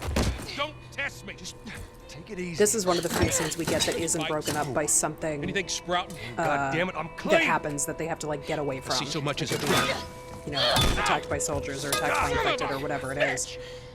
And so it's this nice, kind of lengthened Am I done? cutscene. You come into my house. You set off all my traps. You damn near break my shooting arm. Who the fuck is this punk and what's she doing here? I am none of your goddamn business, and we're here because you owe Joel some favors. And you can start Oh, taking yeah. these off. I owe Joel some favors. Yes, some the speed run, joke. yes. I'll cut to the chase.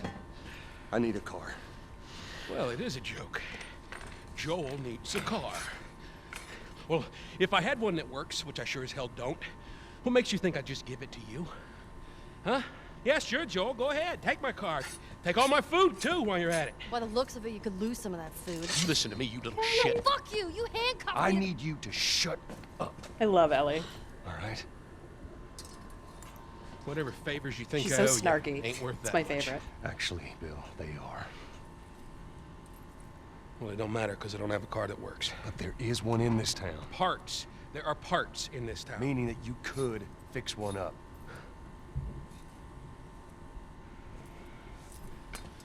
All right. If I'm gonna do this, there's some gear I'm gonna need. All right. It's on the other side of town. Now you help me go gather it, and maybe I can put something together that runs. Maybe. But after this, I owe you nothing. That's fine. A couple days from now, we'll probably be dead anyway. Good. Okay, Joel. Follow me. Whole goddamn town's booby trap. Best stay right on my ass. Can't miss it. Knock it off.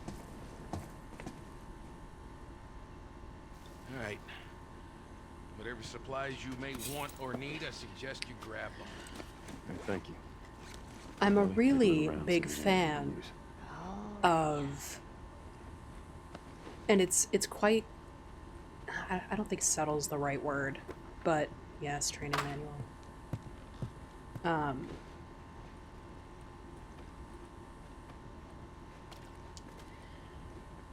But the way that,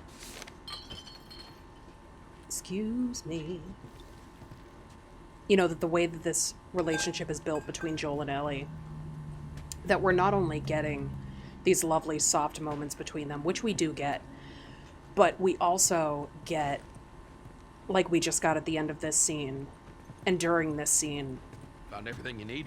We're good. him kind of being frustrated, which he has been, you know, for a while. At the beginning, he's kind of frustrated that he has to take this journey and he has to, you know, do it with her, and he's still kind of treating her like cargo.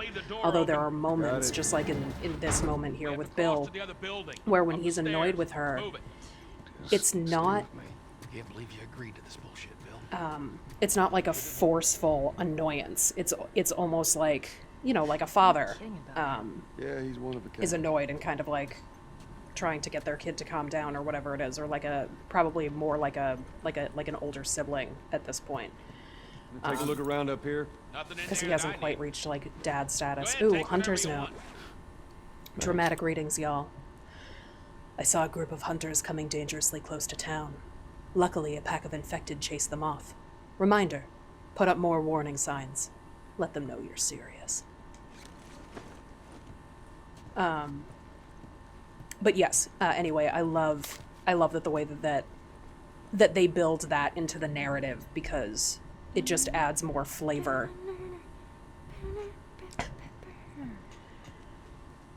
And Ellie just like singing away.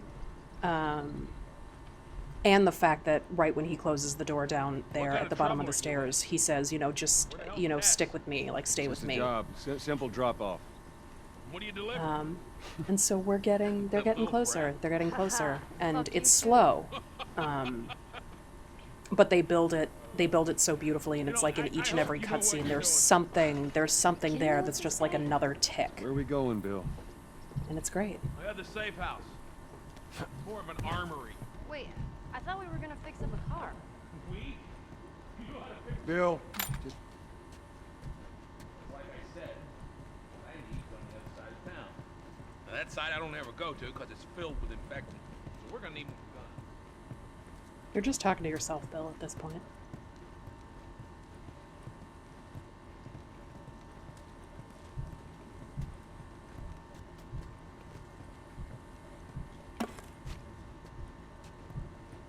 Thanks for sharing your knowledge. Thanks for listening to my knowledge. Sometimes I just think it's ramblings. Oh, 120. Maybe we'll go for another couple minutes and then I'll sneak away. I've gone a little longer than I intended to today. But thank you everybody for joining. And we'll go for I don't know, till we find a good stopping point. Yeah, I thought the two of you were inseparable. she's busy. Yeah, She's dead. Busy. Sounds like might be trouble in paradise. Yeah, something like that. Every knowledge which is earned with years and effort is appreciated. I like that. I like that. Thank you for that. That's a very good way of looking at it.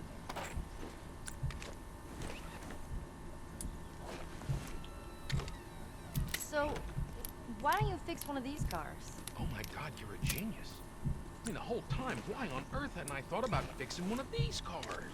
Okay, don't be a dick. Their tires are rotted and their batteries are dead. Seriously, don't be a Can't even dick. begin to think what the inside of the engine blocks look like. Only ones making new car batteries are the military. God damn it. Infected! Ellie, why did you have to yell? Hello. I always joke with my roommate. Ah, shit.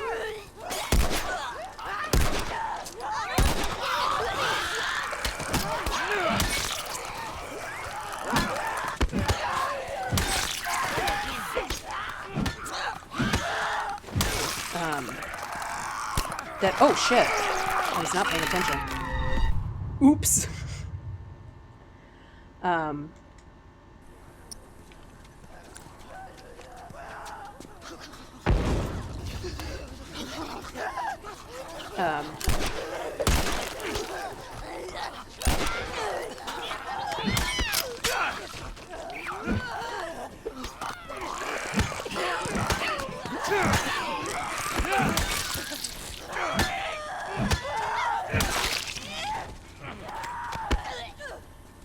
What was I saying? Joking with my roommate? Fuck you.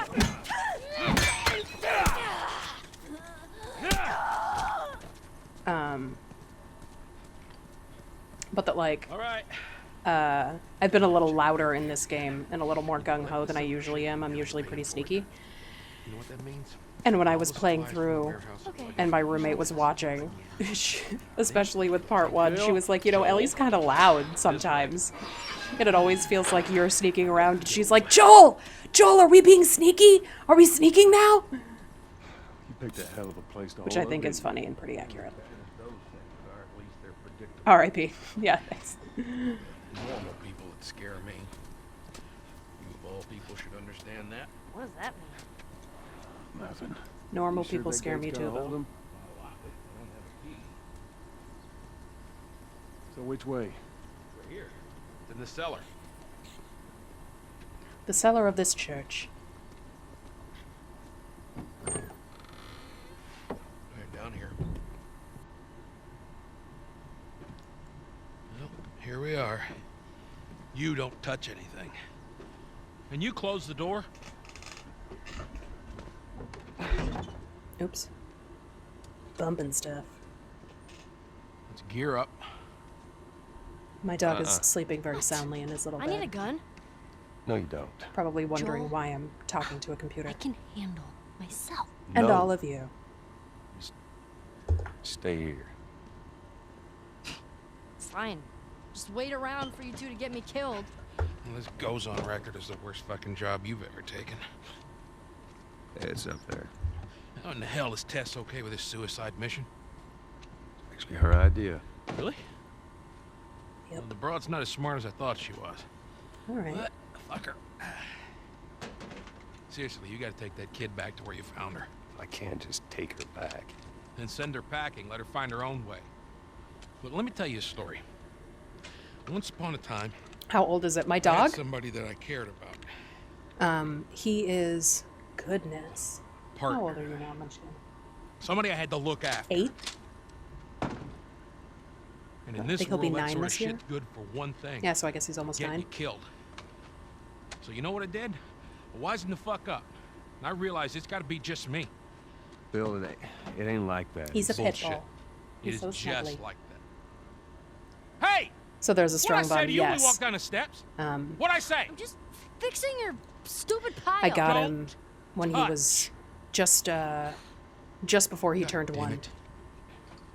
You keep babysitting long He's the enough, and best. eventually it's gonna blow up in Bill. your face. Can we please just get on with it? I mean, it's not going to blow up in your Here. face. Let's get on with it.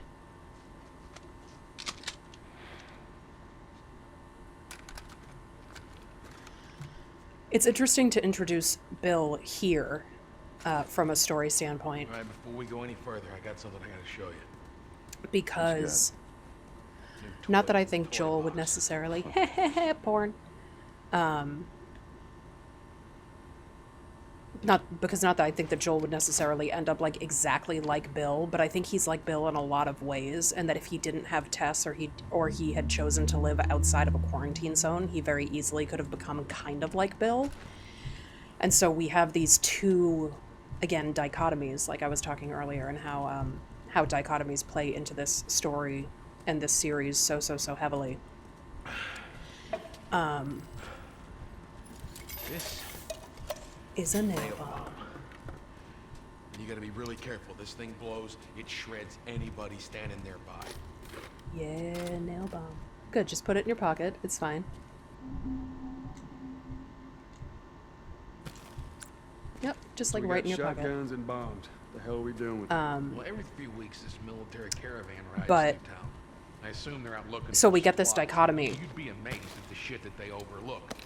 Anyway, a few months back, they were rolling through and they get overrun by this horde of infected. and this like trio of people, It plows right in the side of the high school. one in Bill, Still sitting who's there with like the battery in it. very We take that anti-people battery and put it in very, another car. you know, Bingo. you take care of you and that's I all that wanted to get it, but it matters. seemed too And then dangerous with all the Ellie, infected on that part of who is on the other Fuck it. side of the spectrum Joel in needs some a car. ways, What because is she's so damaged? innocent, Those or trucks as are like innocent tanks. again as Just one sitting can there. be in a Fixing world to like work. this. And then in the middle we have Joel, and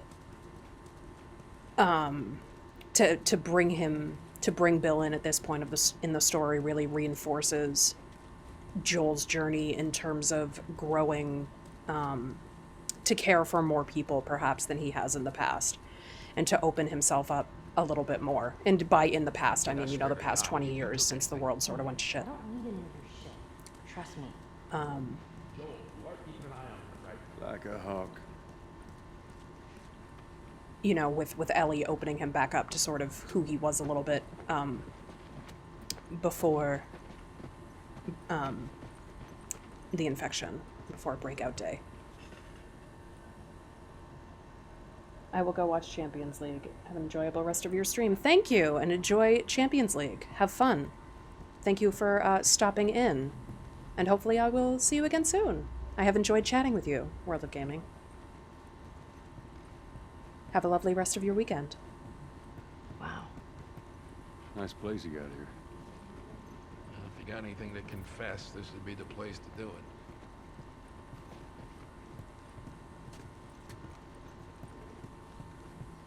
That's not for 128. We're gonna stop here All right, in I'm a not little touching bit. anything.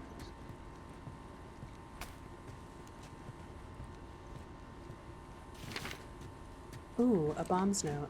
A dramatic reading. Group of runners triggered most of the bombs on the south side of town. It's time to do another pass. Don't forget to mark the map with all bomb locations. Drama.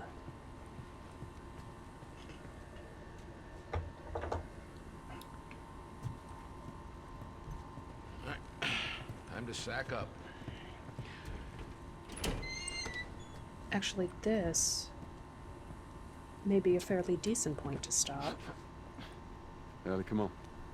Because this is before we go and we Look, have all like there's the the school. clickers and the graveyards and Right. stuff before we get to the school. Ready? Guess we'll find out.